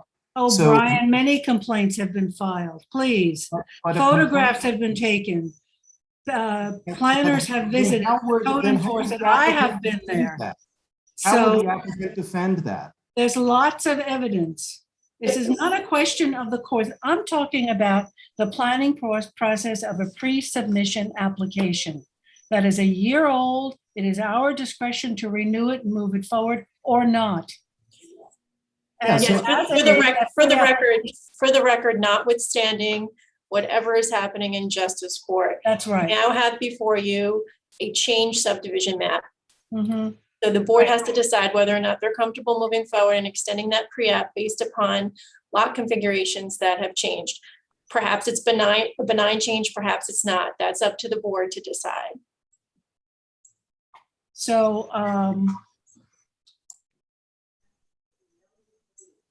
so that's pretty much where it stands. Craig, Zuccarelli, Dennis, I think we should start from scratch. I don't know if it keeps kicking the can down the road, but I haven't been to the site. I'm thinking of the site. I'm thinking of the Martyr site. I haven't looked at this place. Dennis, I drive by every day. Yeah. Take my word for it. I have photographed it. Anthony has been there any number of times. Dennis, Code enforcement, Matthew has been there any number of times. It Dennis, I is, think the fact that you are not familiar and the fact that it's from 5/20/20, I think that's indicative of the necessity of having a new look at this. I think I agree with the chair. I was not here with the original application. I'd like an updated application. okay, so I think that's pretty much where we are, Kyle. Why don't you submit a new 3-lot subdivision with your access points and everything on it, and we'll move forward from there. Yeah, we'll submit, yes, absolutely, whatever's required under the code. It's just unfortunate that it's going to extend the period to clean up the site. Well, but do it absolutely. quickly. Do it What's quickly. it? Oh, it'll be in, We'll move on it. it'll be on a Monday. Great. And Okay. if there is, and if I may suggest, it would be a good faith effort if there is things that are obviously a danger, and I'm not familiar enough with the site, a danger or something, perhaps you could take some remedial action between now and the time while this is pending, instead of just saying we'll leave the condition be the way it is. It's a good idea. I'll share that with the property owner. Excellent. Great. Thank you. Thank you very Okay, much. Thank you. So there's no action on this. And so we're moving on to number 6, Matthew. You have 200 North McGee Street. Yeah, yes. Thank you, 200 Kyle. Thank you, Brian. Thank you. Charles, if you can let in Elizabeth Roy for this application. In the interest of time, I'll begin with the summary, and then we're probably going to run Speak up a little, long Matthew, today. or make your audio louder. Sure. Yeah, give me 1 second.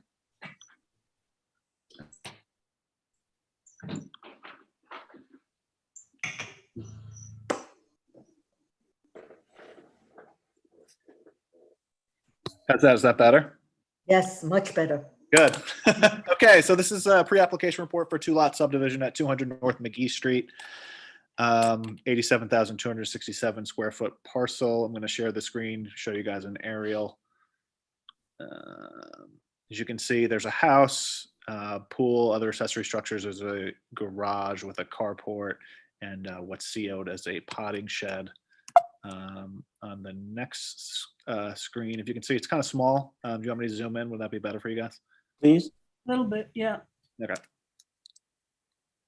Just escape out of this. Go up. Yeah. How's that? A little bit better? Much, Yeah. much better. Yeah. So Thank 2-lot subdivision with a a flag lot in the back, common access. They are asking for an undersized flag. I do have a whole report prepared, so if I read through that, I think I'll get to most of the issues here. And then if the board has any questions, feel free to stop me, or we can get to them at the end, whatever's easier. Okay? Okay. Cool. All right, so this is R40 zoning at 200 North McGee in Tuckahoe. The CO that they have now is for a single family house, two stories, a detached 2-car garage, potting shed, pool, porch, and carport. And it did say that the CO, it was issued for zoning purposes and subject to the future permitting for renovations. As I said, it's a 2-lot subdivision. Lot 1, which is the street fronting lot, is 687 square feet. It'll contain the existing dwelling, pool, garage, and other accessory structures. And proposed lot 2 is the flag lot, will be 43,580 square feet. And that'll contain the accessory structure, which is a garden shed, which the applicant's proposing to convert into a single family home. In terms of compliance with zoning and the flag lot design provision, this does require some variances, namely for lot width of lot 1, and then for the undersized flag strip. And also for lot 2, which is the flag lot, they'll need a lot width variance also. They only have 144 feet where 150 is required. Lot 2, which is a flag lot, it only contains 43,580 square feet in total and 38,786 square feet within the bulk of the flag lot area. There's the design criteria in 292 that says it should be 1.5 times the minimum lot size for that zoning district. Generally, this board has waived that requirement where the bulk area has the minimum lot area. I know this is slightly undersized, but if you go back to the subdivision map, it's pretty well shaped. It's a flat lot, minus this one side where they have a reasonable building envelope. So I don't necessarily, see that as a huge planning issue. I am advising that they should verify with the Building and Zoning Division prior to applying for any relief to make sure, they're not missing anything on this. There are existing notices of violations on this property. There was one issued in July for lack of a rental permit. So what appears that the back potting shed on this property has already been converted by either a previous owner to a single family home that was being rented. They also got a violation from the Building Division on September 8th. For all construction alteration without permits for the house and also for the shed into accessory apartment. The building inspector was there. They had to cease doing that. To the best of my knowledge now, it's not being occupied and can't be occupied. I do make that recommendation in the next paragraph. Matt, can you stop for a second because this is something that I am very sensitive on. Go ahead. Is anybody living in there right now? Not that I'm aware of. I'll let the applicant speak to it. I was there yesterday. It doesn't look like anybody's living there, but as far as I know, the building permit, the building department did say obviously you cannot occupy this space because you do not have a CO for it. Okay, because I don't, if somebody is living there in an illegal, I have a real problem going forward or discussing this. And I'd like to know that. Yeah. Get the applicant to. I think Elizabeth, you could probably answer that pretty quickly, right? Hi, yes, there's absolutely no one living there. It is not being rented. We are awaiting the resolution of this subdivision to fully convert this to a dwelling, at which point it may or may not become occupied. But at this moment, it is not being occupied. Let me reiterate that. Okay, thank you. Can you identify yourself for the record, please? Hi, Elizabeth Roy, owner via Skyhampton LLC of 200 North McGee Street. Thank you. Yeah, so in that second paragraph in that section, just say that it appears it has been converted. The applicant's advised that the structure cannot be occupied until such time that the subdivision map has been approved by the planning board, filed with the Suffolk County Clerk, and all proper building permits for the conversion of the structure have been attained and signed off with the CO. Seeker, this is a type 2 action. This is in the circles and squares map for an archaeological sensitive area. It's sort of an open discussion. It's an improved parcel. It appears that it's been, graded and regraded last time. I wanted to leave this up to the board whether they would require, phase 1A and B or not. Phase 1B does require shovel tests, but I'll leave it to the board. It looks like the property is built out, and so it doesn't make any sense to do at this point. Except to go back to what Dennis had brought up, if for the back lots, if they're going to have to put in a new septic system, okay, because I'm assuming it was probably connected to the septic system of the front house. Yeah. Are we now going into the digging in? And this is exactly what Dennis was bringing up. Yeah. This, I'm just going to interject for a second, but the rear dwelling, aka potting shed, does have its own septic system, and that was approved by the Suffolk County Board of Health in 2012 for a 4-bedroom house. What, the potting shed got a septic system for a 4-bedroom house and not a CO? Correct. And With not no house. With no CO, correct, with no CO. correct. This is, Yes. I'm with you on that. goes wonderful. And Which all predates my ownership, of course. So, you know, the potting shed was being utilized, you know, with septic and everything that comes along with a house at that point in time. Is this in the high priority area, Matt? I don't believe so. Let me just check my description, but I don't think so. I this really is know. why the archaeological, I'm skeptic now with saying, oh, well, it's already disturbed. It's been disturbed under questionable circumstances. And if there is a reason for an I'm not willing just to say waive it when people have put in a septic system for a 4-bedroom house with something that doesn't even have a C of O for it, which means our buildings department is not aware of it. I'm very skeptical to treat this as. The 4-bedroom house doesn't even exist. Well, It's a myth. Everything. It's a septic system to a shed, right? Correct. Well, if you looked at it, if you saw, I do have a picture of it. It looks like a small ADU. It doesn't look like a shed. It's been clearly converted. Yeah. Well, so maybe we have to do an archaeological review on that back lot, back parcel. That's my feeling, because everything up to this point has been done without any respect to our code. I'm not willing to just say, okay. We could say specifically for the back. For the back lot. Yep. We've done that before. Okay, that's fine. Conformance with the comprehensive plan, the comp plan update 99 doesn't speak specifically to Tuckahoe. It is mentioned in the County Road 39 section, and this conforms in terms of the park requirement. This is one additional single-family residence, so that's met with a fee. The Long Island Workforce Housing Act is not applicable to this 2-lot subdivision. Public hearing was held on July 22nd, which was closed with a 30-day written comment period. We didn't receive any public comments on this at the hearing nor in the written comment period. This qualifies for minor review. In terms of referrals, town engineer, they do note that this does require a variance for the flag strip, a common driveway easement if common driveway will be required, which I'm recommending.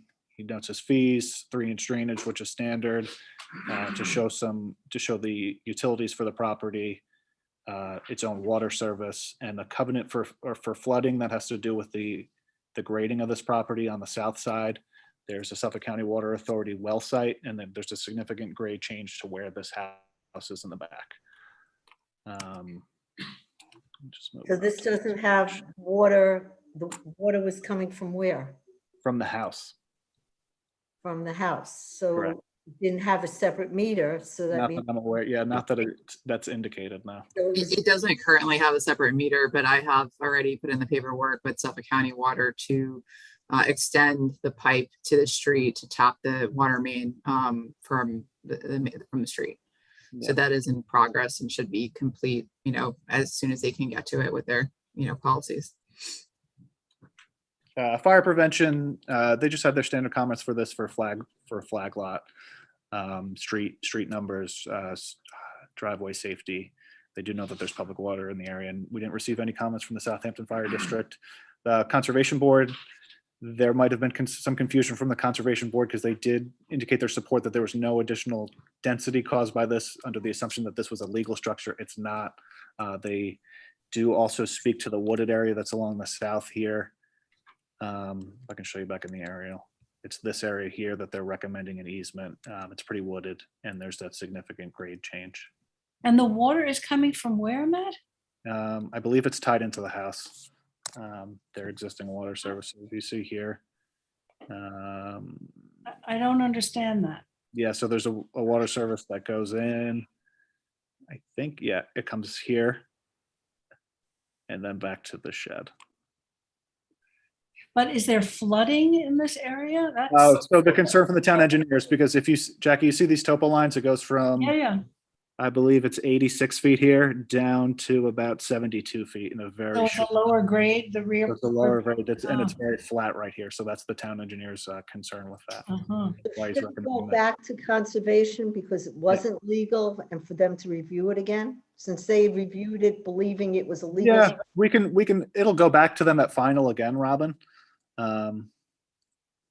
That's customary. I'm comfortable with that. I don't know if the board.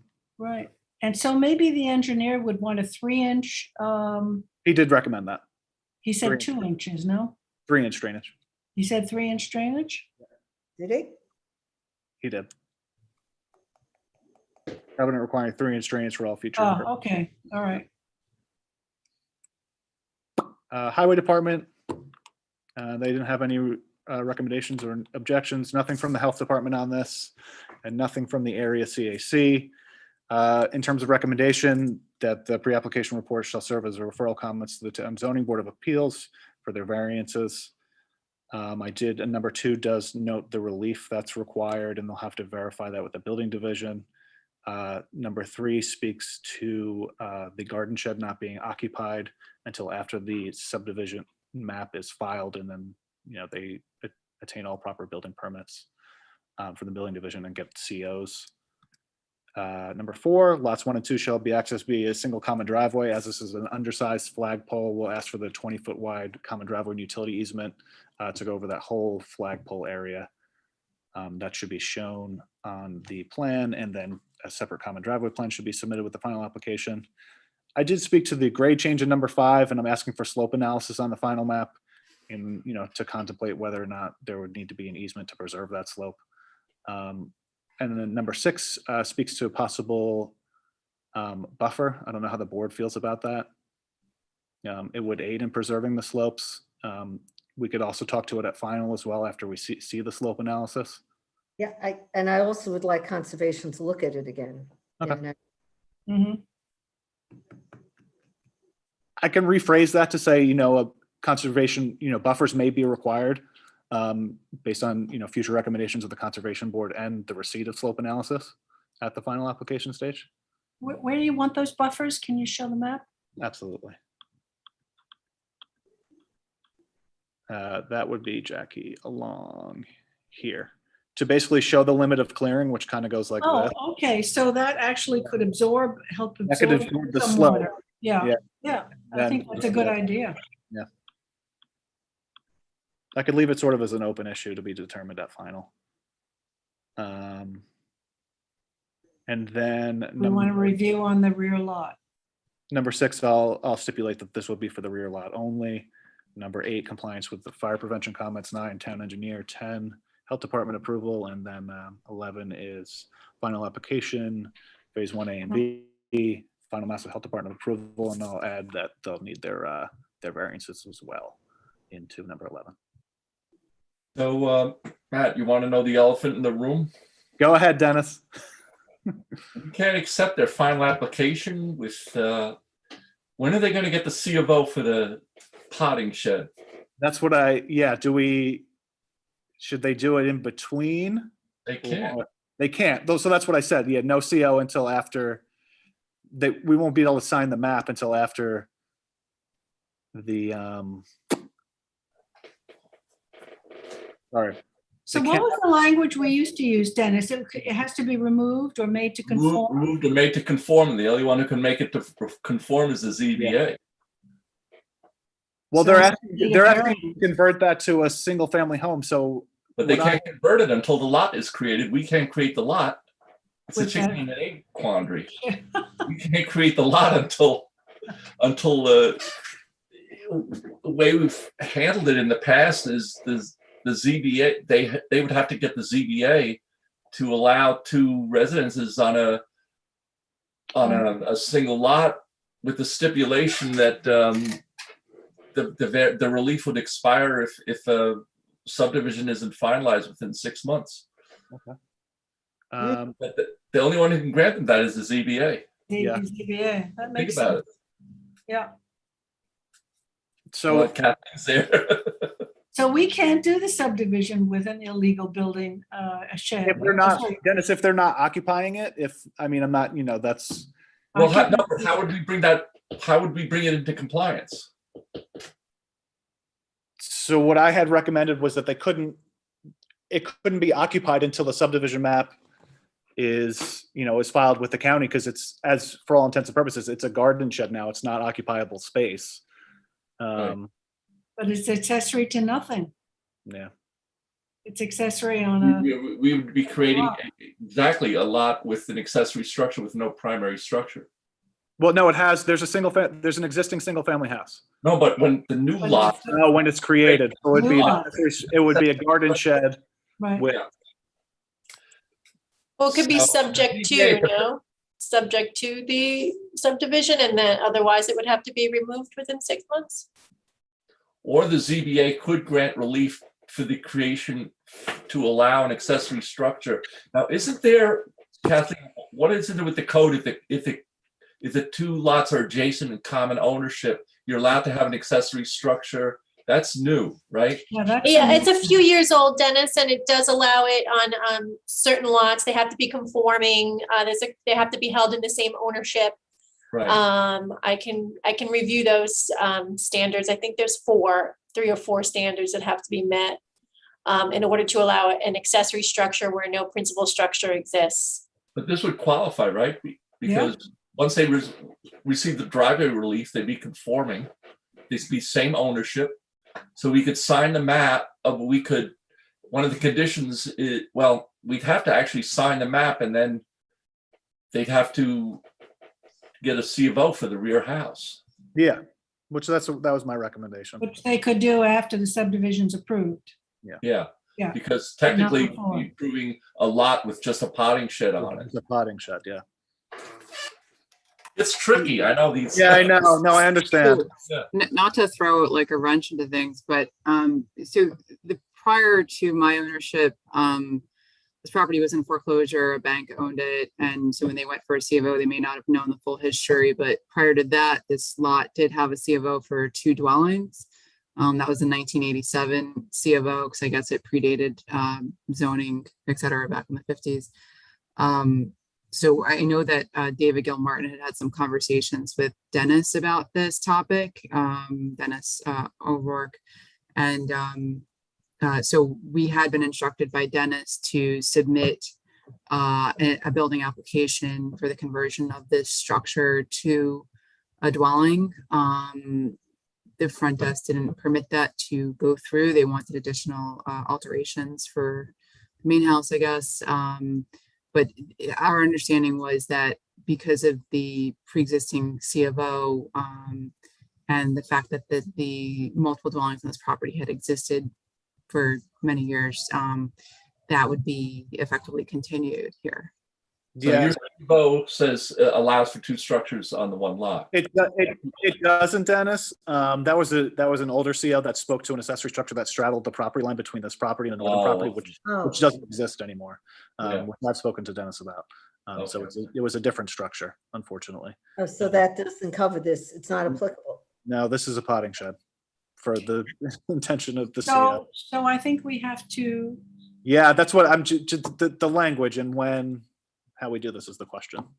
Well, we'd be creating a lot with a potting shed on it. Yeah. And then they would have to at least we could create the lot, and that would allow them to get their stuff for the house. Otherwise, they couldn't occupy it. Correct. Does that comply, Kathleen, with those standards in that? Yes, I can pull those standards though and double check with Matthew. Okay. And give it to Matt. That'd be great. Yeah, I'll include it as a number. I'll make that the new number 11, and then do our standard one as number 12. Can you give me the terminology you're using again, please? I'm sorry. What are you adding as the number 11? We could reference the accessory, that the accessory structure can be located on an adjacent lot, that section of the code. And then put a time frame on it. That's what you're saying, right, Dennis? That it would have to be converted within a period of time. Yeah, 6 months. 6 months. Yeah. I request 12 months just in case there's additional issues that come up with Suffolk County or what have you. Yeah. To get rid of the violation, do they have to remove any of the structure that's contained in that building? Yeah, so they would either have to remove like the kitchen and bedroom quarters that are in there to make it a potting shed, or get the approvals to convert it then to a single family dwelling. But they couldn't do that till they had the lot line. The subdivision. Subdivision approval. Yeah. Subdivision approval, and they can't get, can they get the subdivision? I'm trying to just follow this. Can they get the subdivision approval while they're still in violation as a second? No. No, they either have to turn it back into a potting shed. Back into a potting shed. Okay, so I just want to just understand. Or they're going to the ZBA anyway, Robin, so they might go to the ZBA and say, would you allow 2 residences on one parcel with the proviso that the one residence is, that a subdivision is finalized within 6 months of your approval. Until such time as it's subdivided. Yeah. But it's not a second residence because it's not legal. So how would you represent But it? the ZBA could legalize it. They could legalize it. I understand what you're saying, Dennis. Really? Yeah. But they're not gonna just hand them another house lot. They're gonna put a limitation, knowing the ZBA, they're gonna say, okay, you can do this because the applicant will show that they're in the process of subdivision, finalizing the subdivision. So the ZBA will say, okay, we'll legalize this so you can finalize your subdivision. You have 6 months to do it. If you don't. Right, because right now she's being caught in this gray area, you know. Do you understand what we're saying, Elizabeth? I do, yes. Okay. Yeah, I guess I viewed the subdivision as the answer to legalizing, but I understand there's sort of a But by problem. code, we can't do it. You know, we can't create a subdivision. We'll get you there. We just don't know how. We're kind of like, I think the ZBA is probably. Would you recommend that you leave it in the hands with the ZBA on, within finalizing the subdivision within 6 months?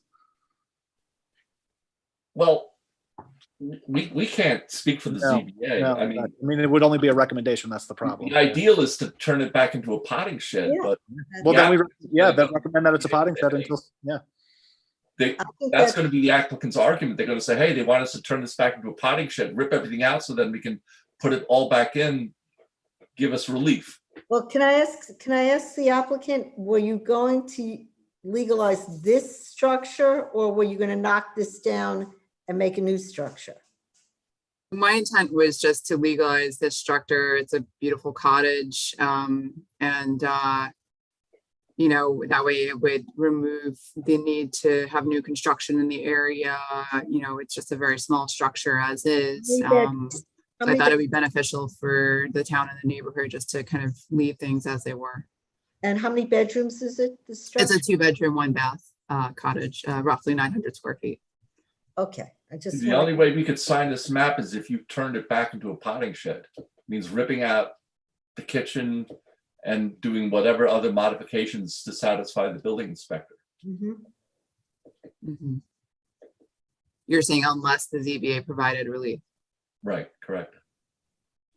And would they be motivated to do that, or they're just going to stick to their kind of traditional? Well, your argument, I don't want to create your argument. You could say we're caught in this quandary, and you could offer, or your attorney could offer that limitation that we would stipulate that if we don't finalize the subdivision within 6 months of your decision, then your decision would be revoked.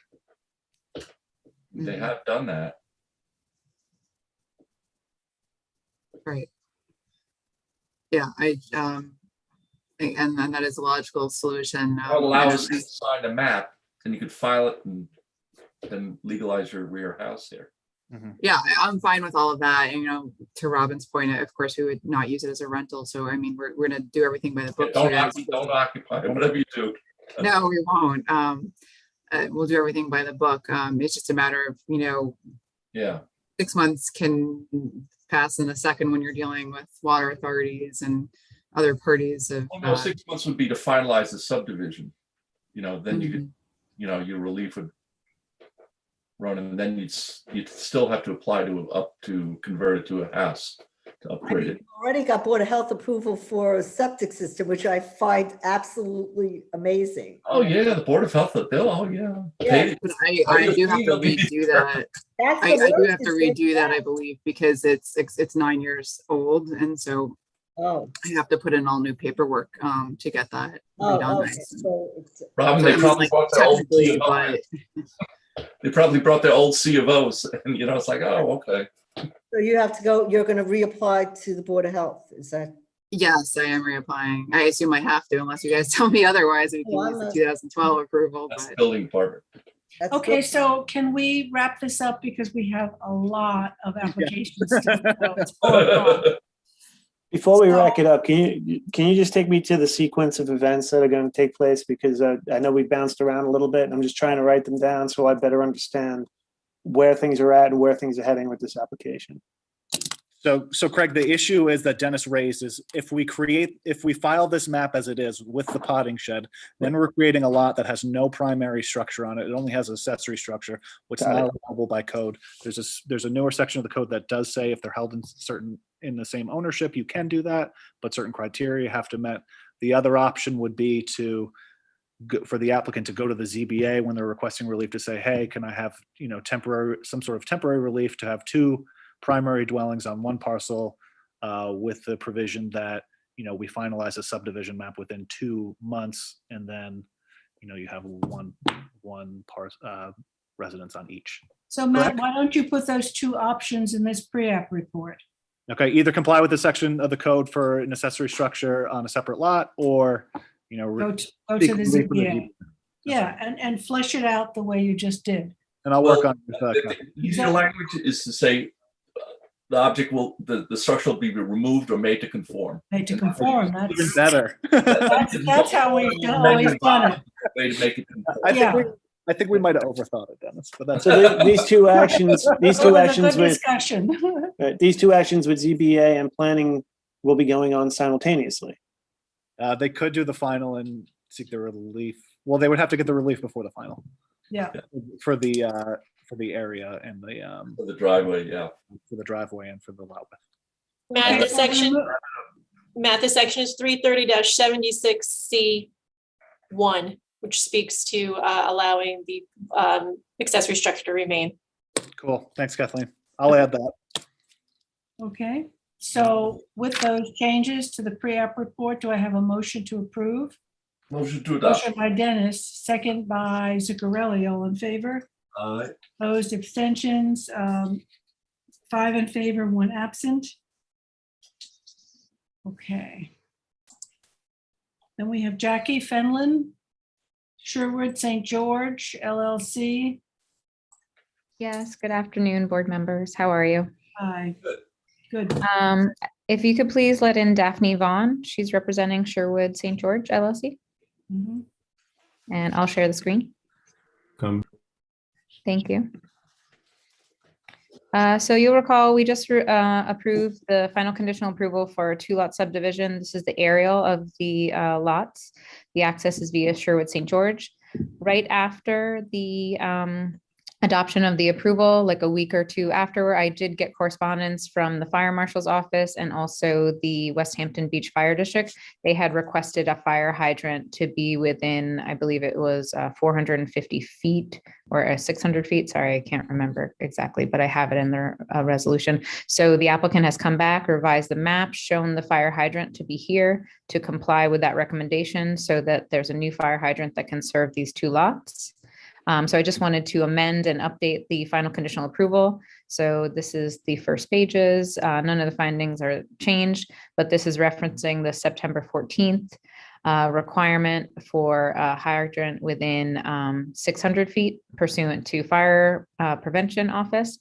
And then September 22nd, I received the Westhampton Beach Fire District letter requesting that the hydrant be within 500 feet. So the applicant is complying with that, showing the new hydrant, and already has submitted paperwork to the Suffolk County Water Authority for the new hydrant. So I just wanted to amend the resolution to require the installation of a fire hydrant, and then also ask the board whether you think it's appropriate or not for a performance bond, or can the covenant stand alone? I think the covenant should stand alone. I don't know why we would need a bond. Okay, we sometimes bond it, but this is a 2-lot subdivision. There is existing water. So I can remove number 10 if you're comfortable with the covenant. Does that mean they will not get a CFO before they put the Correct.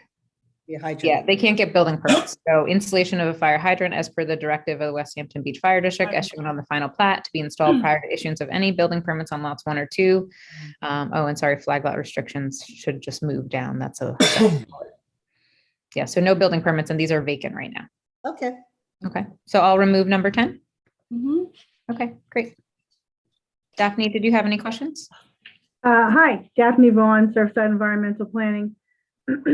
I just wanted to add that, yes, I did submit a request for a quote for the hydrant to the Water Authority, and I did just hear from them about 10 minutes ago.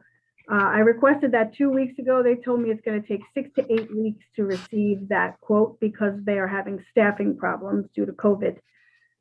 So that is helpful if I can just make that a covenant, because then I can keep moving forward with this, and I'm really trying to do that. So I thank you. Daphne, do you know what the quote was for the hydrant? Like I said, it's taking 6 to 8 weeks to get a quote. Oh, okay. Oh, you didn't get the quote. Okay, gotcha. And it's been 2 weeks since I requested. Okay, so another reason to only require the covenant that will ensure that it's there prior to houses. Yeah, that's very helpful. I appreciate that. Great. If we could have a motion to approve. Motion. Motion by Robin, second by Dennis, all in favor. Aye. Opposed, 5 in favor, 1 absent. Thank you. Thanks, Daphne. Thank you. Claire Crocito.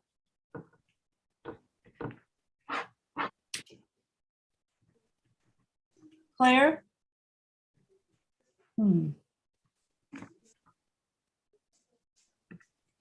Are you, 1 second, Jackie. I think Anthony just went to go grab her. okay, if not, I can just move right to Jackie. Yeah, it's up to you. Unless you want to take an action, it's a reapproval of the pre-application I know. for the lot line modification for Crescito. Jackie, I'm ready if you'd like to move to All Southridge. right, let's go. Move. Got it. Number 9, Southridge Estates. Yeah, so if you could please, Charles, let Carl Benacasa, he's the representative for this application. And I will share the screen. He's coming in. Thank you. So this is the aerial for Southridge Estates. The subdivision actually is his Division 3. Oh, sorry, I thought somebody was speaking. Division 3, this is Lot 3. So these were actually the 4 parcels. It was actually formerly a 3-lot subdivision. This was to be transferred to an entity. I believe it was to the east or to the south. But with this is a over 200,000 square foot parcel. This is over 200,000 square foot parcel. As you can see on the aerial, this was subsequently preserved by the town and the county in this area. But all lots were subject to a 15% clearing restriction based upon the overall subdivision approval, which this lot just happens to be 2 acres. So this request is to have a covenant. So this is the map. See, there's 1, 2, and then this lot. This lot is 80,001 square feet.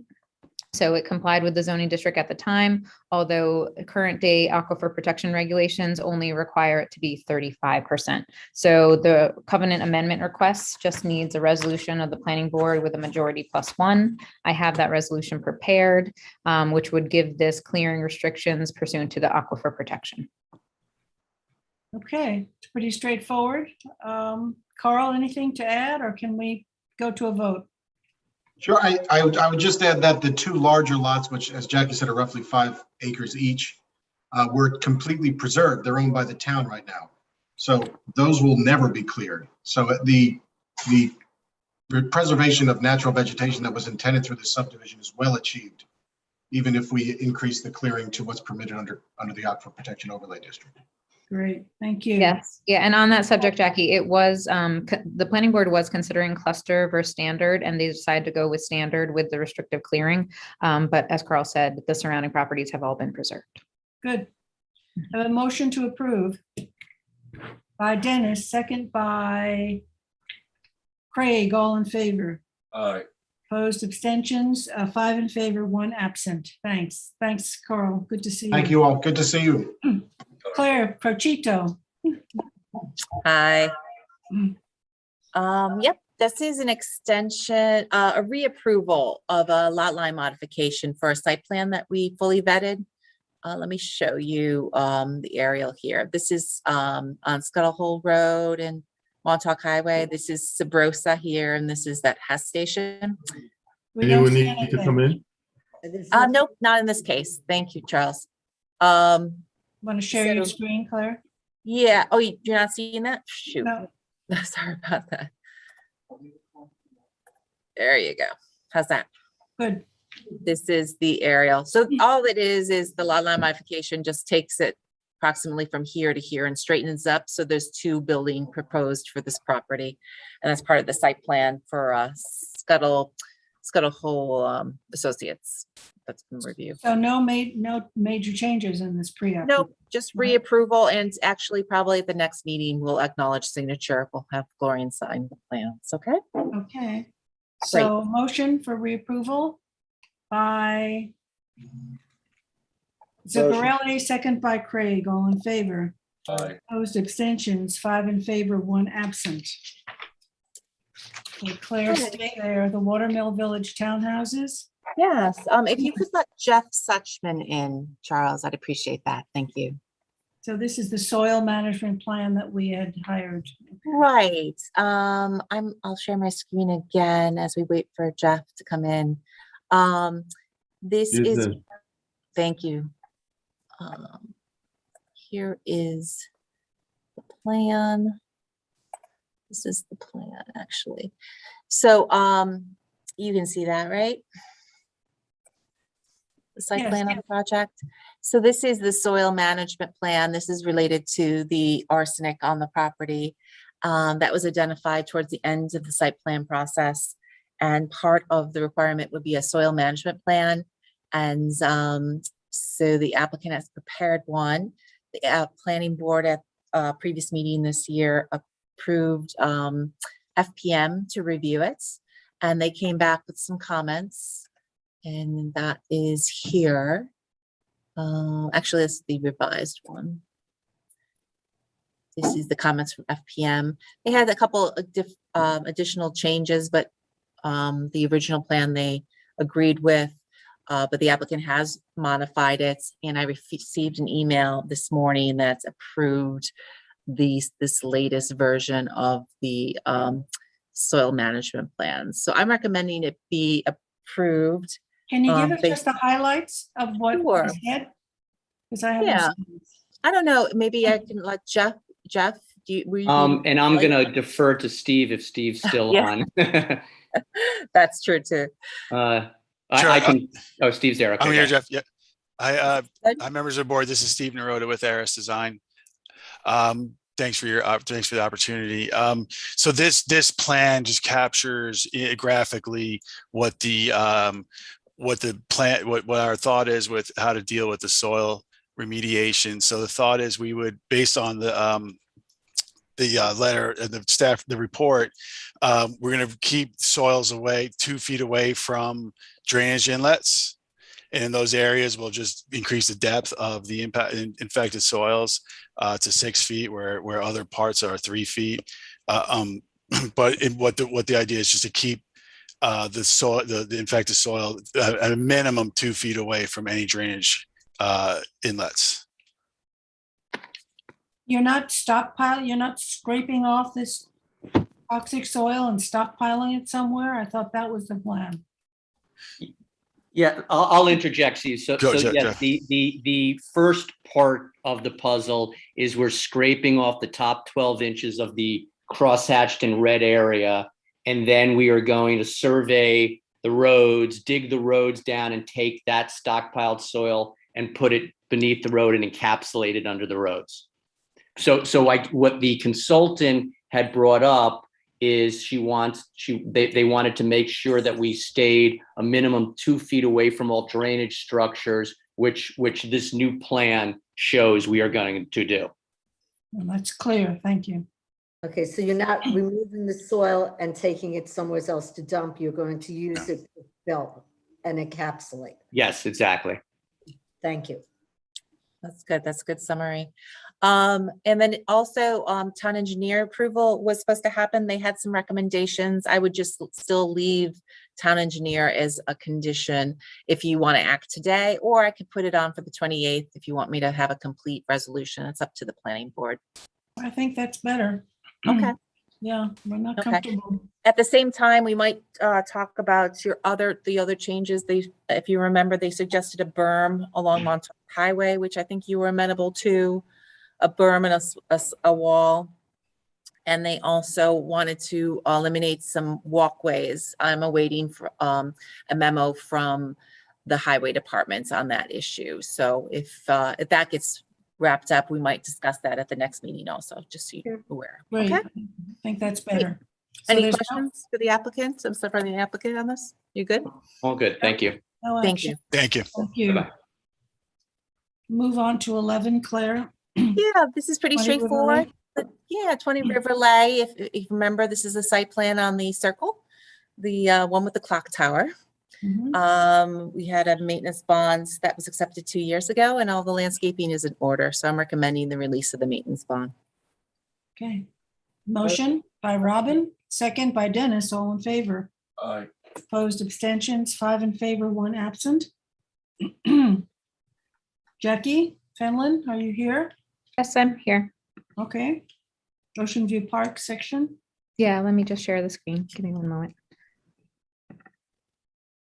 Can you see that? Nope. Okay, sorry, I think I missed the button.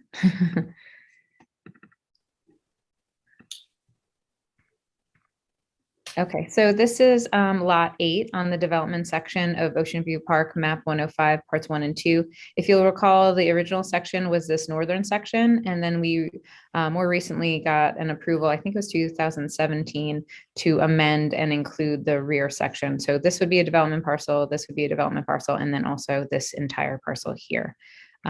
So this is a zoomed in area. The applicant would like to, our proposed access was from the south via Hampton Avenue right here. The applicant would like to amend the development section to allow for a driveway from Castle Hill Road. We have received documentation from the owner of Castle Hill Road that permission has been granted. So this would be the result. Instead of coming in here and coming north, they would prefer to have their driveway come here. At the time, we did not know the ownership and title of Castle Hill Road, which is why we prescribed that all lots should come in from Hampton Avenue.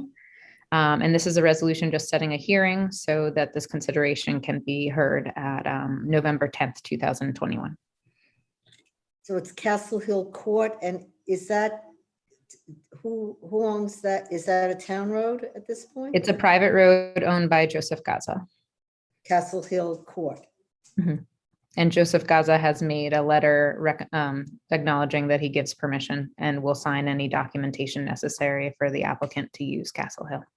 For that applicant, is there anybody else who needs to come out on Castle Hill Court?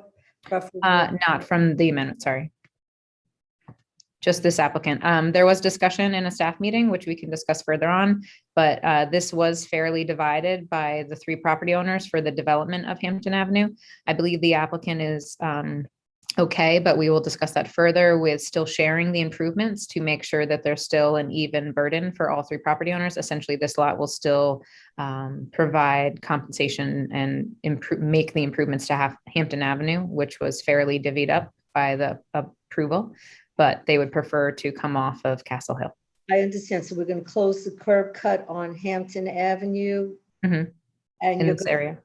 Okay, by closing that curb cut without having the agreement, is there anything that is going to give the owner of this property any reason? I mean, the other 2 property owners, I'm assuming, do they have a written road agreement, or is this a verbal road agreement? It's actually on the approved road and drainage plans that they have to equally provide improvements for 8, 9, and 10.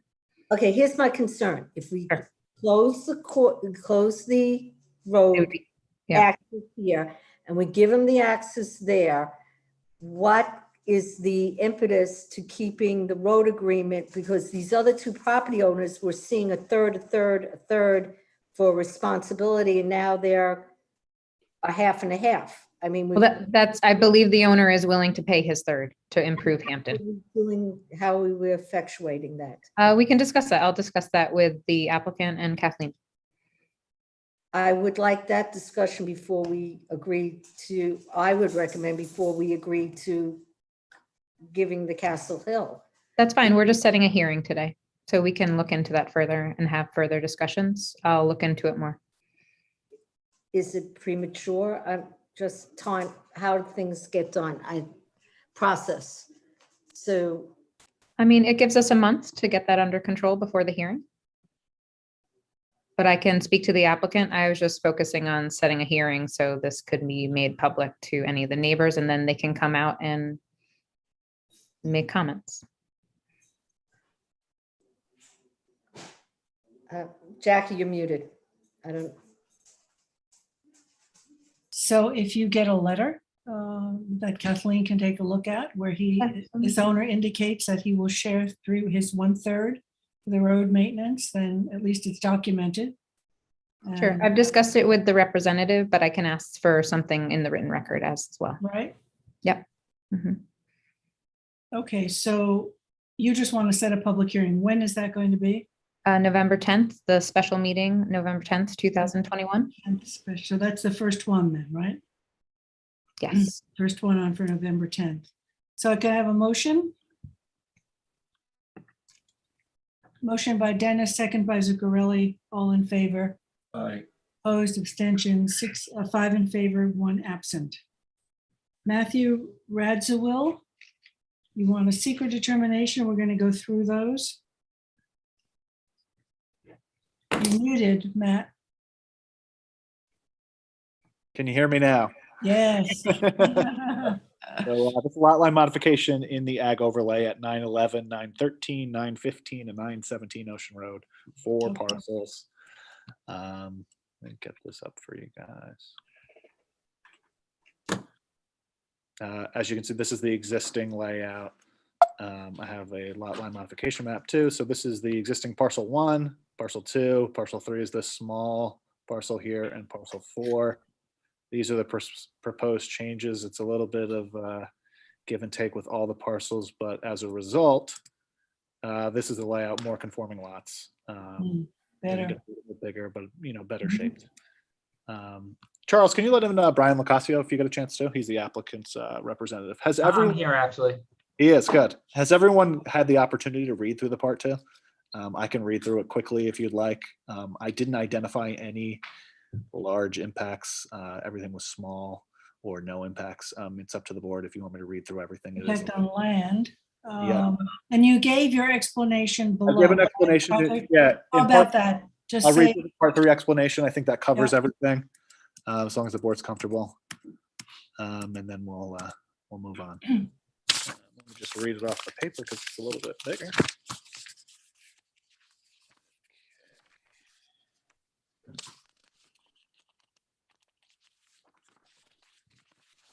All right.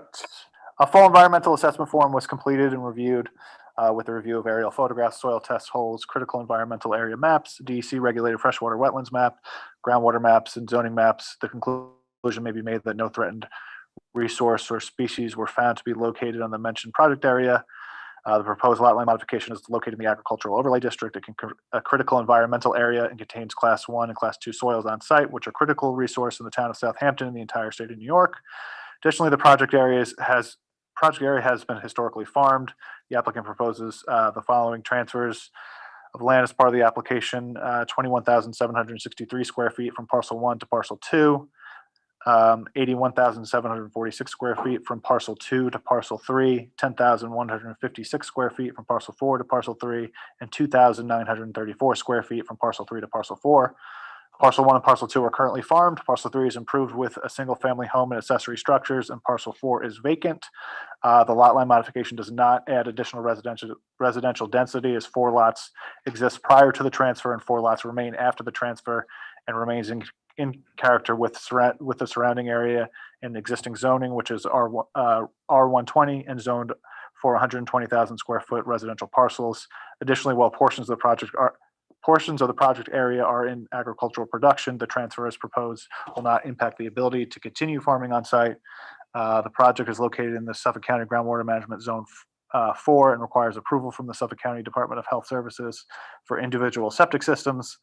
Although approval from the Suffolk County Department of Health Services has not yet been attained, it appears to conform to the standards of the Health Department. The lot line modification will not adversely affect existing air quality, water quality, traffic or noise levels. Flooding, erosion, and drainage problems will be addressed by the town engineer. The character and aesthetic qualities in the community and neighborhood shall remain. The setting is fitting. The proposal is cohesive with the surrounding area. The magnitude is minute, and the number of people affected is to be respectively minuscule. The project is consistent with local land use plans, the surrounding and neighborhood land uses, and intensity of use. Lot line modification will not adversely affect any long-range plan, and the lot line modification will not result in any significant adverse environmental impacts. Can we see the map one more time? Absolutely, Jackie. It's a little bit of a complex horse trade, so to speak. This is existing. Yeah, and so where is it? Off Ocean Road? Ocean Road, if you remember, about a year or two, we did a lot line transfer between this parcel and this parcel. If you can see here, there's like a gore area. Yeah. There was an issue with the ownership when they were transferring this. So this has to be rectified before we're taking any completeness, recommending completeness on this application, but we are on the secret deadline. So that's why we're doing this now, but it will remain incomplete. So this is how it looks now. These are the transfers, and then this is the result.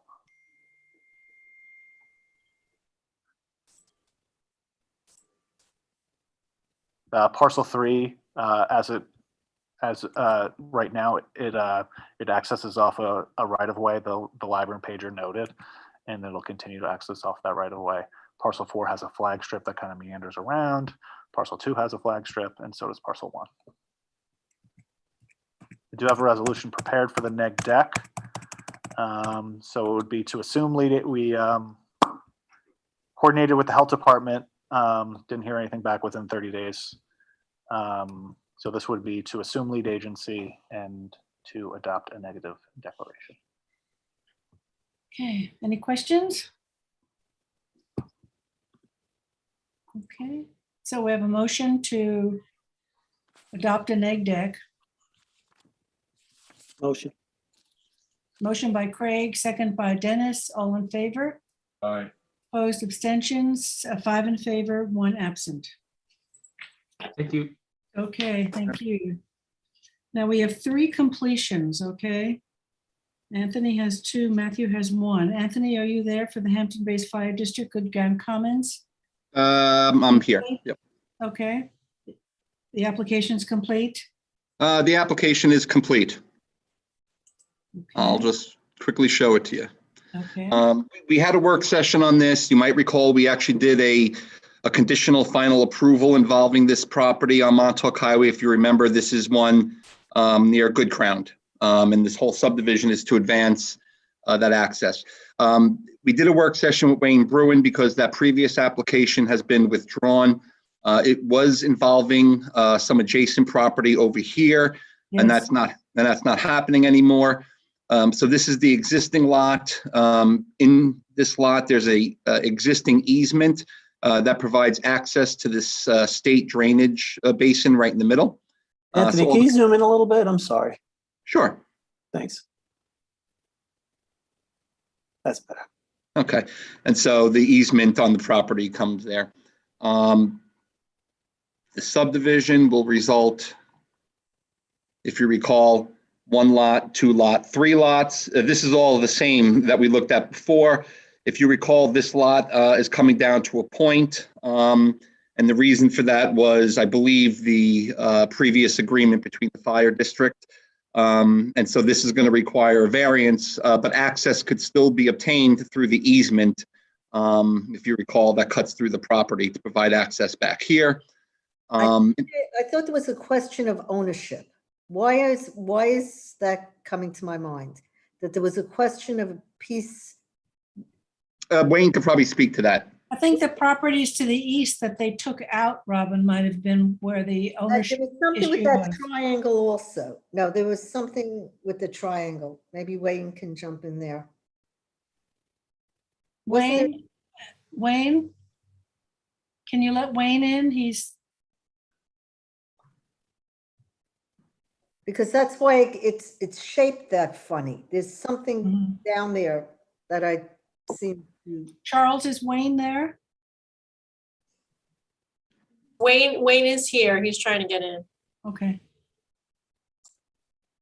Does anybody else recollect that? I remember an ownership issue. I remember that it was a strangely configured Yeah, map. that's why the point, because that. Anthony, do you remember anything on it? That's why I'm deferring to Wayne. I don't recall. Okay. All right, anything more that you need to say? We'll get back to, we'll get Wayne when he comes in. Yeah, no, but I was just going to recommend deeming the application complete and scheduling it for November 10th. So that's a second one for November 10.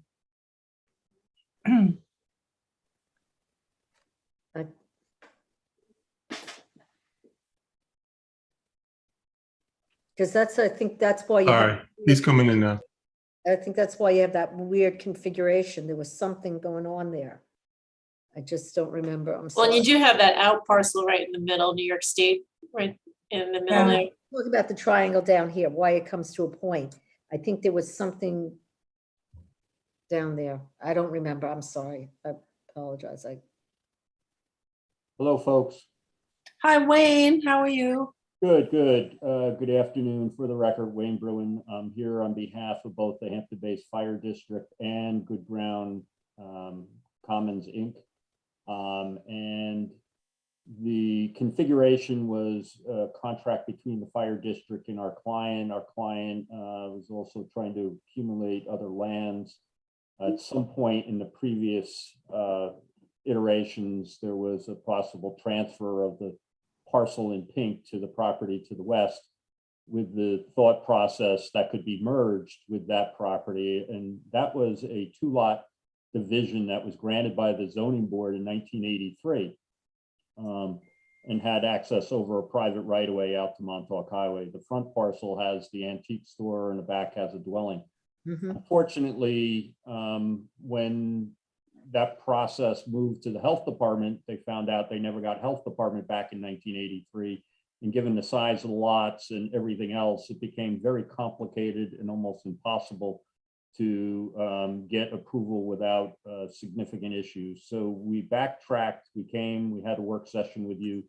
The issue with the configuration is the fire district's concern about access to Montauk Highway at that location. And this plan continues to have the lot with no frontage. There'll be easements for utilities. However, we will get our physical access over the property to the west. That triangle, Wayne, what was the story with the triangle, right where the little hand is going up and down? So the triangle, the configuration is the map that the parties agreed to. And again, this was, I believe, designed so that there would be no physical access directly across from the fire district. That's number one. Number two, except for the state having the right to continue their access to the recharge basin once a year or so. Also, part of the town's comprehensive planning was that the parcel number 2, I believe it is, the easterly parcel might be a pedestrian access to the town park in the north, and it flared at the southerly end for some more presentation purposes. At least that's what I was able to gather out of the planning documents. So that there were a number of reasons why that configuration. However, as Anthony indicated, for us to overcome the health department, we can't include the adjoining properties. They require upgrades of septic systems, require allocation and reduction of development rights, sewage flow rights from all the parcels, because the antique store parcel is so undersized and overflow with apartments and antique store and so on. So it wasn't going to achieve the goals of the parties. So we're proceeding this way. the utilities for the rear lot would continue to be through that easement area that is utilized by the state. But physical access, we would have all rights to cross the property and under the same ownership and control to the west, out to the right of way, if and when that is ever developed. This is all village business zone. At some point, it's part and parcel of the village, the Hampton Bays overlay district redevelopment areas, and development of those properties will all be subject to your site plan review in the future as to where and how access. The intent here is our client would look for the access to that northerly parcel to the property to the west, as opposed to putting a new access point out onto Montauk Highway across the street from the fire district. However, to achieve all this, as we discussed before, would be that we need to get a variance because of the frontage requirements. And there's two frontage requirements, one under the zoning and the other under the building code. The one under the zoning code gives the planning board some leeway as to frontage, but the building code does not. So we'll still have to get the variance requirements for that. So all we're asking for today is to schedule the pre-application and have the board discuss and review all these issues again and provide a report, which could also be utilized for guidance to the zoning board. And we can then apply to the zoning board for that relief, and then back to the planning board for final approval. Wayne, can you do me a favor, please, just for clarification? The yellow hash right there, what is on that property? Just so there's a garage building right now that would be torn down. That's the garage, and the other yellow hash? This, vacant. That's a vacant lot. And the pink hash? This is another lot. So the ownership, while this was pending and while the subdivision was pending, the fire district actually conveyed to my client the pink parcel without the subdivision being finally approved. So both parties are in front of you to finalize the subdivision.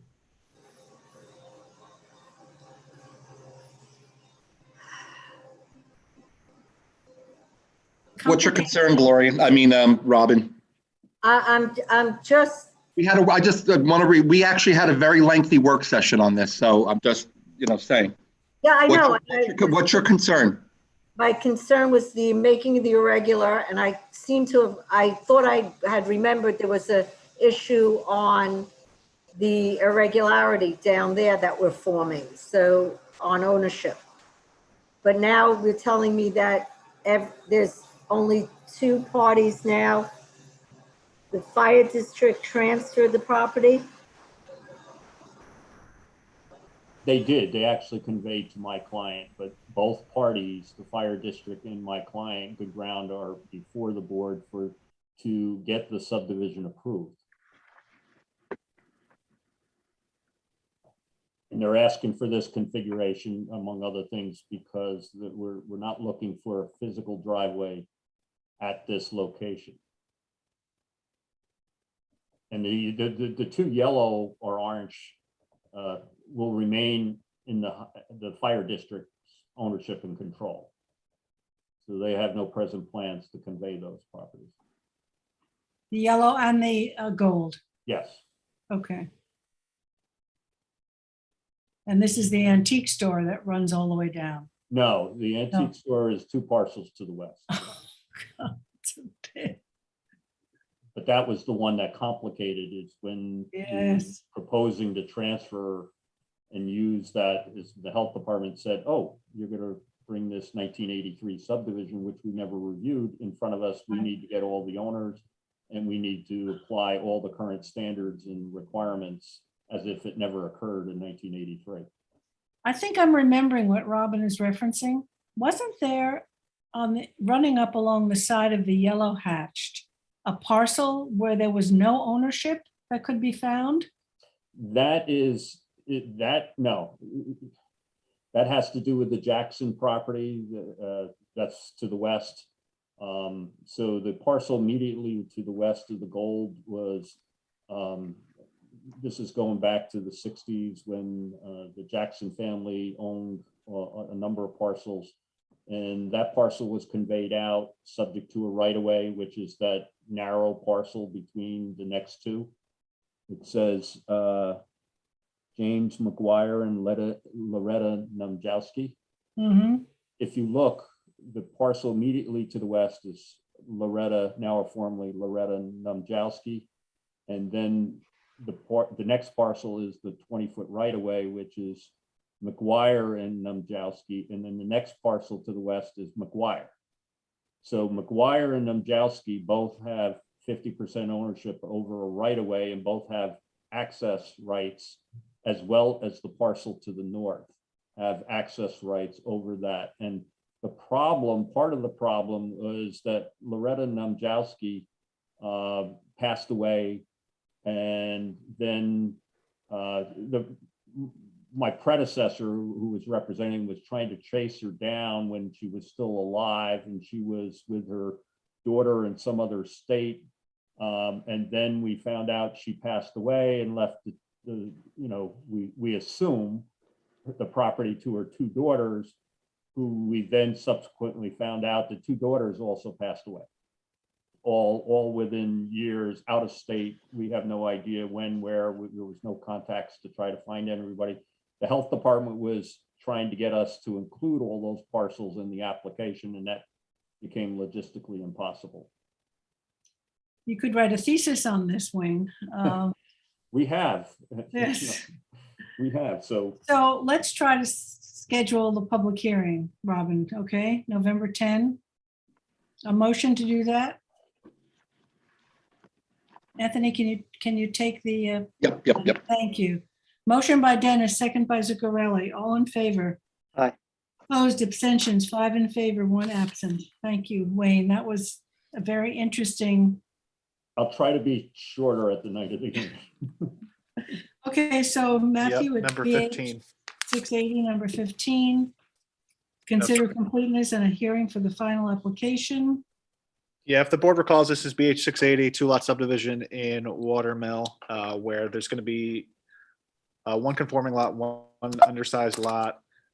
This is Wayne's application as well. I'll show you an area to remind you. It's on the corner of Scuttle Hole and Cooks Lane. This is the residence known as Maples historically. For all intents and purposes, the lot line is going to be going here. The applicant did receive their variance to create the undersized lot with the condition that they do have to landmark this house. Right, that's the historic house, yeah. Yeah, there's certain requirements that have to be met. Mhm. So I'm recommending that this is deemed complete. Now, this is the subdivision map, just so everyone remembers. And of note, this is a type 1 action also, because it is in the ag overlay. It's a subdivision. The ZBA was lead agency. They did coordinate with us, but the planning board did indicate in the pre-application report that they had no objection to the ZBA assuming lead agency. Neg deck was adopted. So recommending it be deemed complete and schedule hearing for November 10th. November 10th. Any questions? Okay, motion to deem this complete, Craig, and schedule a public hearing for November 10th. Anthony, does this need a hearing? Sorry. Do we need a hearing here or written comment period? I mean, I'm recommending a hearing, but I mean, it's the board's discretion. I don't know if Wayne has anything to say about it. I understand. Didn't they have hearings at the ZBA? Yes, and it'll be before the town board also for the landmarking issue. I mean, it's up to the board.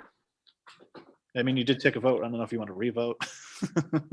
I was under the impression that a written comment period would be appropriate for this application. Matt, if you have anything to shed light on that. I'm not losing any sleep over it, but it's the board's decision. How does everybody feel? There was some controversy about it, for sure. Was there? No, there was no comment. Yes, there was. The adjoining property owner on Cooks Lane. They didn't appear at the well, I don't recall them appearing or objecting. At the ZBA, right? I don't know. I mean, it's up to, I'll leave it up to the board. Okay. What do you think, Dennis? Keep our agenda open for the important applications. I don't know. Doesn't seem So a 30-day written comment period? 30-day written. I'm comfortable Okay. with that. So we'll close with a 30-day written comment period. So we're deeming complete with 30-day written? Yep. Okay, I'll move it. Moved by Dennis, second by Craig, all in favor. Do we, Opposed, abstention. I didn't complete that vote before. the first one wasn't completed? Okay. No. Thank you. Thank you. Thanks, Wayne. Thanks, John. Thank you. Anthony, you have Thomas and Julie Crowley. Completeness for final subdivision. Nope, that's off the agenda. Good, thank you. Okay, Claire, Charles, if you could let Jake Watkins in. staff housing. So this might be deja vu for everyone. We received an application for a modification to the previous site plan we just had with the, if you remember, the individual units for the staff housing. I'm gonna Yes, share my screen. the little storage units, right? Yes, this is the existing, this is the aerial. You can see that, right? Yes, This existing now, there's under construction right now is the individual units that are being converted to staff housing. Essentially, during that application, the application represented that they were taking the beds out of this approval and putting them here for separation purposes, that they'd have their own facilities and such. So this application, I'm going to show you the site plan, is proposal for a new building in this location, across, kitty corner from the maintenance building, which is also part of that application, to provide the additional beds, 16 beds, again, taking the units out of this building and relocating them into a separate building for space for the application. So they're asking for a modification for that process. Yesterday, I received a sign off from the town engineer. We have all the basic information to process the application. The applicant's here if you have any questions on the application. And I did ask them for clarification purposes, just to break down the history. The original site plan here, again, had 47 beds, and that's outlined in this table. I know it's a little tiny, but I can zoom in if you want. And then this is the application we just approved, which was for the maintenance building here, and then the units here with a little pavilion. And then this is the new building that they're proposing. And we put them through site plan. so does the original staff housing now empty out and it becomes something else? It's going to result in, and I'm just going to zoom in a little bit here so I get the numbers, but it's going to result in it being reduced. So this is what was approved. But yeah, we need a number on like what's remaining in this space, right? So that's probably what has to happen, even though they're talking about here. Yeah. Here it is. Yeah, this is the total number of beds. Living unit. I think this is right. Is this right, Jake? Is this the resulting tabulation? So actually, the middle column shows the result after the last approval. In the adopted in 2021, just to the left of the plan. Okay, so this is what would be left in the existing building. Well, right? currently in the existing building in living unit 1, there are 15 units. And in living unit 2, which is the container housing, there are 8 living units. And that's currently what's in place. Okay. The proposed additional units in the new structure are 16, and that's shown under the column living units 3. Okay, so the total would be 39. Right. Of the number of beds. So it's less than the original 47, right? Right. That's representing, yeah. So I'm going to push if the board has any questions. I am recommending approval. I would, it is the original application was an unlisted application. I'm recommending a negative declaration. The only issue I wanted to double check was clearing was a big issue on the entire site. So the applicant has provided this clearing plan, which I'll zoom out a little bit. So are you treating this as an amendment? Are you treating? I am. Why would you do that? Modification. Why?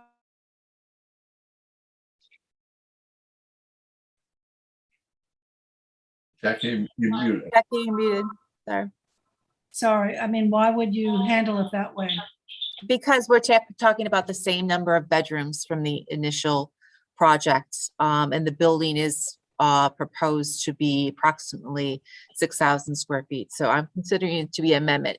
That's up to the planning board. You know, if you want to start with a pre-submission on this application, you could. That is your option, obviously. But I think talking about the same number of units in the project, which is what the applicant's representing, I don't think we'll glean anything else by adding the additional pre-submission process to this project. But that's up to the applicant, you know, the planning board in this case.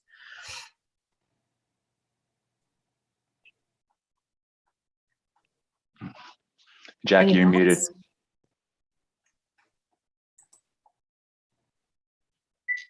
else? We have environmental concerns that it's over the, that it's on the moraine over the aquifer. I mean, all of that in SECRA, you have a SECRA here, consider SECRA, right? So we haven't gone through any of that. I mean, I don't see it necessarily as just an amendment and to push it through. I think we need to look at some of the issues. So Right? SECRA, the building itself, just so it's clear, is 3,900 and change ground floor area. SECRA, if you did just this building, would be a type 2 action. It says which would be no 5,906 environmental square review. foot. It says 5,906 square foot building. It is, but the gross floor area, which is what SECRA considers for the type 2 action designation, is 4,000 square feet. So the building would be under at 39. That's their gross floor area. Is am I correct, Jake? That's right. It's just under 4,000 square feet. It's 3,900 and. So looking at this action, only this action would be a type 2 designation and no environmental review would be done. So instead of that, I'm saying this is a modification. Let's look at it all together and let's look at it for an environmental. I'm not trying to say, you know, not look at it environmentally, which is why I spoke about the clearing on the project. Did we do SECRA on the additional 10 years? Yes. So wouldn't this be, aren't we segmenting it by now looking at another project? I'm trying to cover ourselves. Think Kathleen can help us with this. That we're I think Claire is trying to be more inclusive, actually, if I understand what she's saying. I think she's trying to have a more inclusive review by deeming it a modification versus just the type 2 action of the building that's less than 4,000 square feet. Is that fair to say, Claire? Yeah, I have a EAF part 2 prepared. We don't have to look at it today if you want more time to look at it. It is just a short form, given that's what we looked at the last application.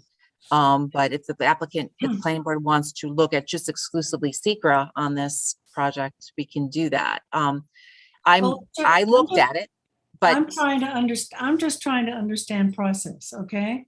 Yes. We did SECRA on these container units. We completed that, we okayed it, we approved it. And now there's an addition of a 16-bedroom building that we never even knew existed, that we never looked at under the original SECRA. And so I'm confused as to what the right process is so that we cannot be accused of segmentation. So, I mean, I guess I don't understand it.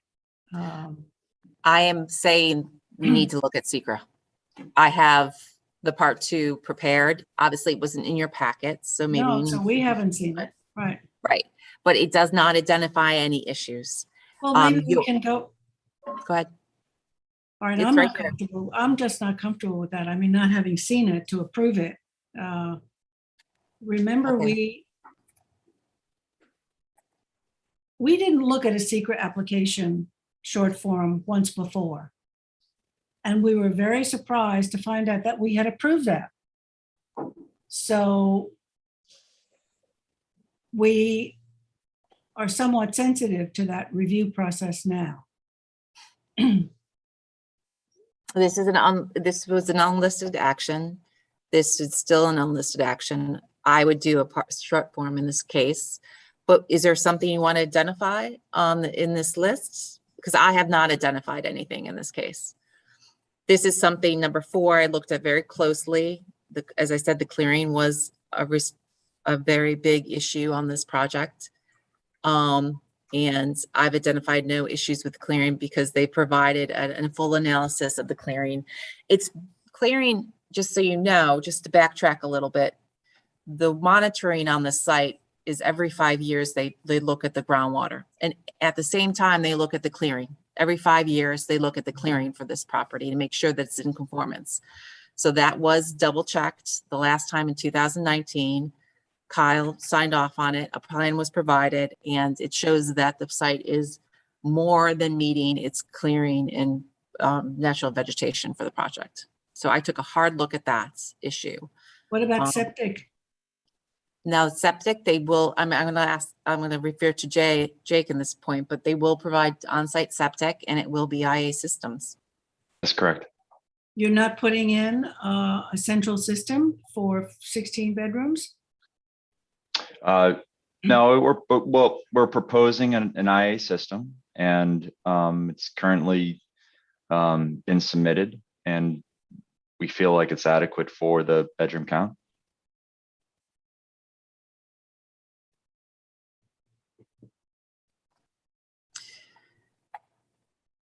So you're putting in individual septics. You're putting in a septic for here. Are you putting in, what were the storage units? Were they individual septics? No, so the original application had a septic system designed for 47 beds. The current count that's contributing to that septic system, and this includes the containers, is 23 beds. So the original system was for 47, and this one, and it's currently 23 beds. For the additional 16 beds, we're proposing a whole new system that's been designed and been submitted for the additional structure.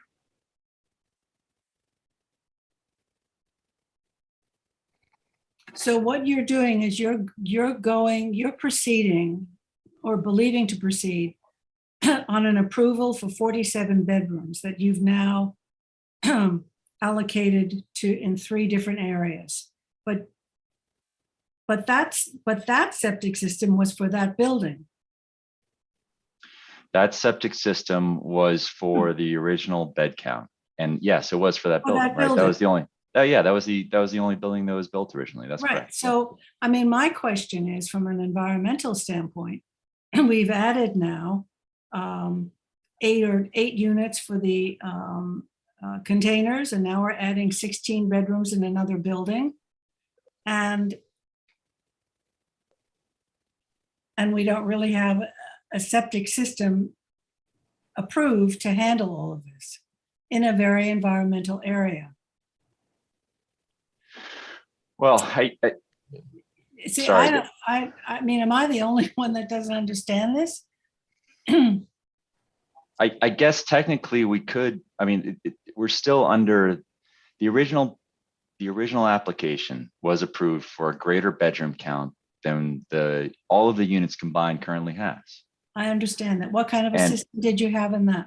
It was a conventional system. And that was, in 2010, that's what was called for in terms of code.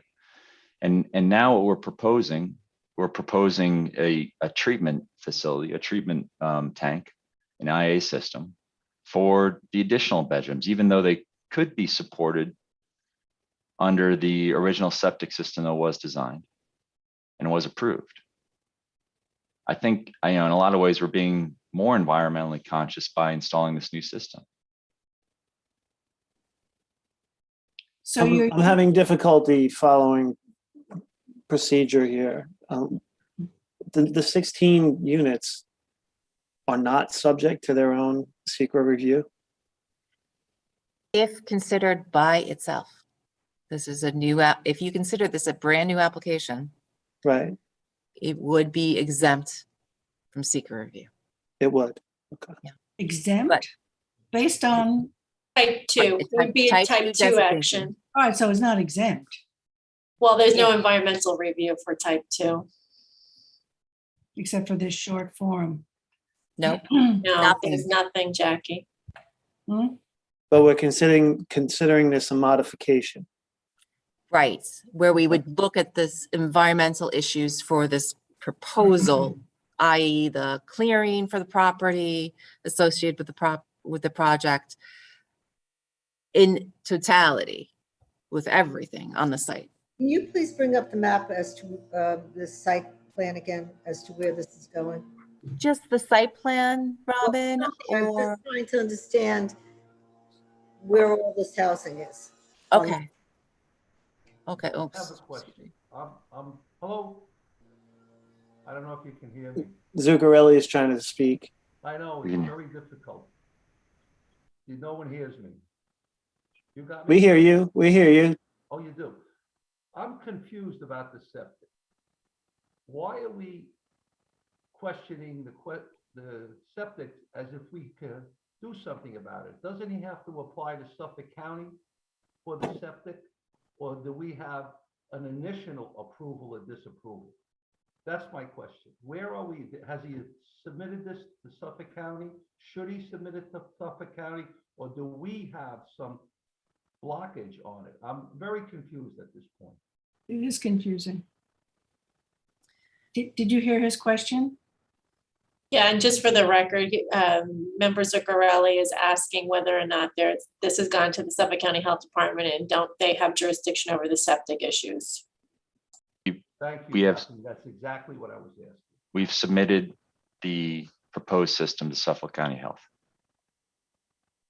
You don't have approval for it yet, right? No, we don't. Well, Want to share the screen? Oh, I guess I can't. Hold on a second. This is that overall plan. Can you see that? This shows the pink is the area of disturbance. The other areas are the natural areas on the site, which is what's being considered natural with the overall property. Now, the site plan is this, which is the original, if you can see my arrow. Yes. Okay, the original employee housing, which will be reduced in number. The beds are going to be reduced. The 8 that was approved along with the maintenance building that was approved, that was all reviewed and seeker was done at that point with a short form. And this is the new building, which has a gross floor area, as I said, 3,900 square feet, but a total building with the overhangs and such, which includes roof areas, would be about 5,900 square feet. do you have the original secret on the 47 unit building? And then what we did on the 8? I do in the files, yes. And was that the long form secret? Back in 2010, I'm going to guess it was the long form because we always did long forms back then before they amended the EAFs in 2017. But I know that the one we just did, it was a short form for the 8 units. And we didn't know anything about this 16 bedroom building. This is newly submitted application for a modification. Has it been built yet or it's not? Nothing's been No, done associated with It's this. been built. Okay, right. Well, again, I don't see it as a modification. I see it as a project, but. Jackie, I just want to clarify. Kathleen, maybe you can clarify it with Claire. If we see it as a project, an individual project, My understanding that it's a type 2 and we have no control. Yes. Well, it's type 2 based on what? Size? Correct. That's news to me. That's something, it says it's 5,900, almost 6,000 square feet. That's the wording in state law is gross floor area. And they're proposing a building that has a gross floor area of 3,900 square feet. so gross means you're eliminating bathrooms and hallways, right? Gross is just the enclosed area. There's overhangs. So the roofed area essentially is greater than, is about 5,000 square feet.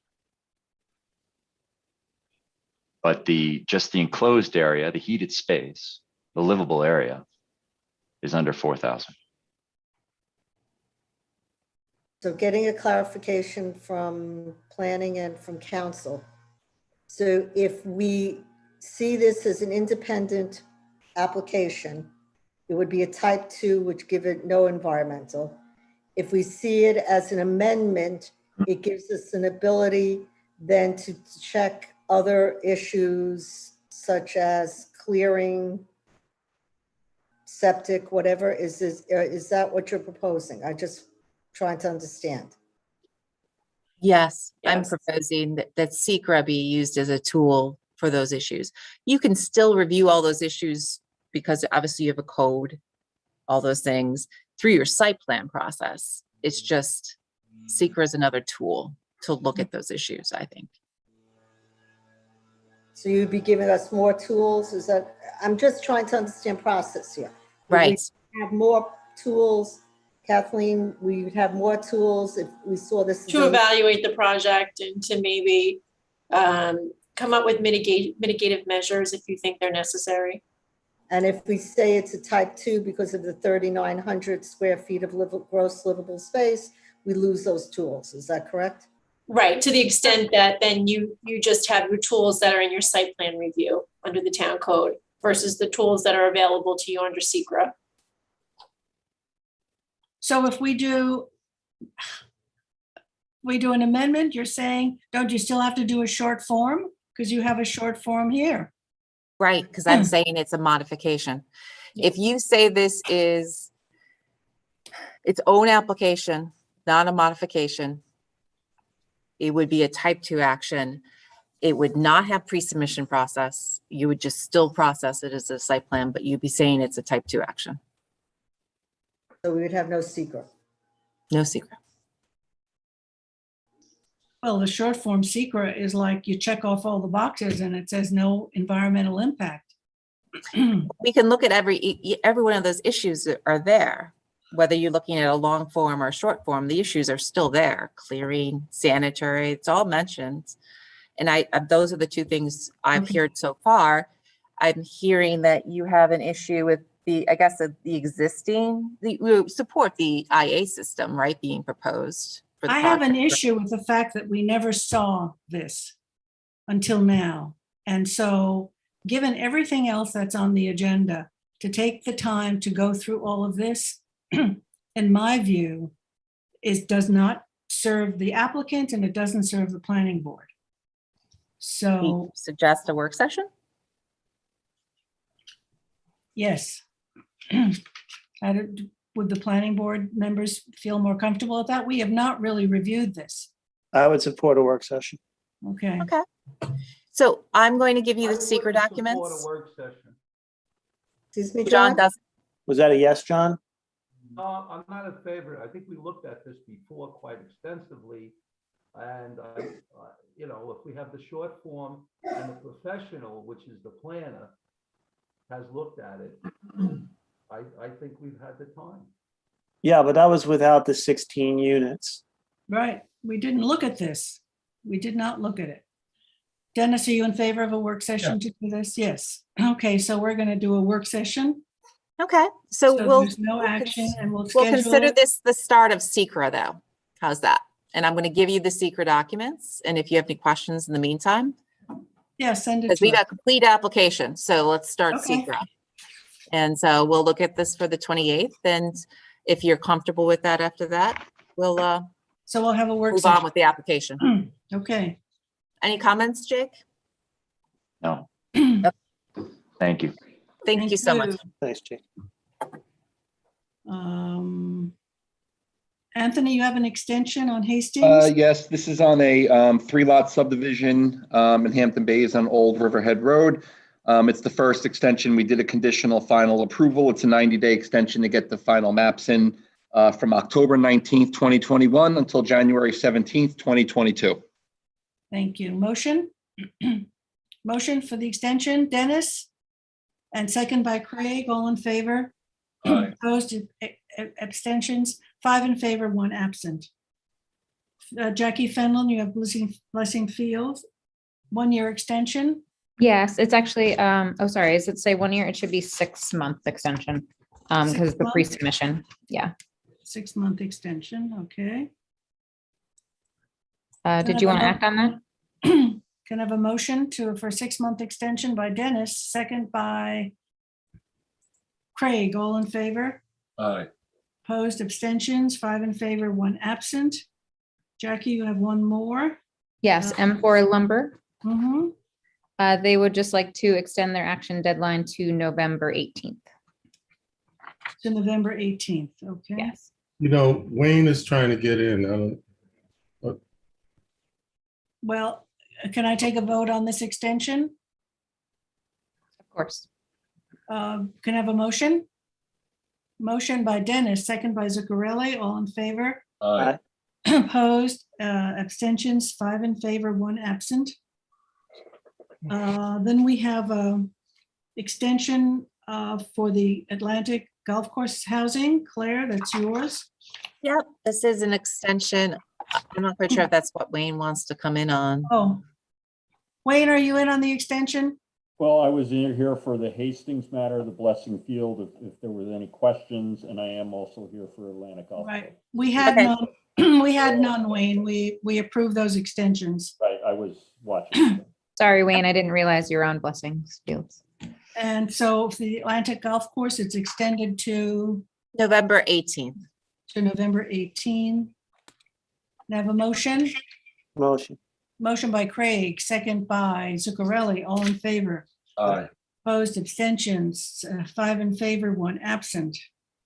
Thank you. Thank you. We are acknowledging the signature for Paul Scherer III. Matthew? Yep, this is the ag barn that you signed on Tuesday, Jackie, Okay, in Bridgehampton. good. And then the Bridgehampton, number 23, the Bridgehampton Commons, TJ Maxx. I think then Jackie Gloria also- signed that, didn't she? I believe so. And then Jackie also we have the Oh, add-on. that's number Claire's, yeah. 24. That was Claire. Claire? Gloria signed that? The Bridgehampton Commons? Maureen signed it. Yep. Okay, and the add-on is what? 749 Flanders Road, Jackie, that's the single-family home in the OD that I Right, used your stamp for today. okay. So we're acknowledging those 3 signatures. Great, we got through it. There are a lot of speakers tonight, so take a quick break and we'll see you back here at 6. I Thank will you. not be here tonight. I know, Zuccarelli, you're not, but we have a quorum. Thank you.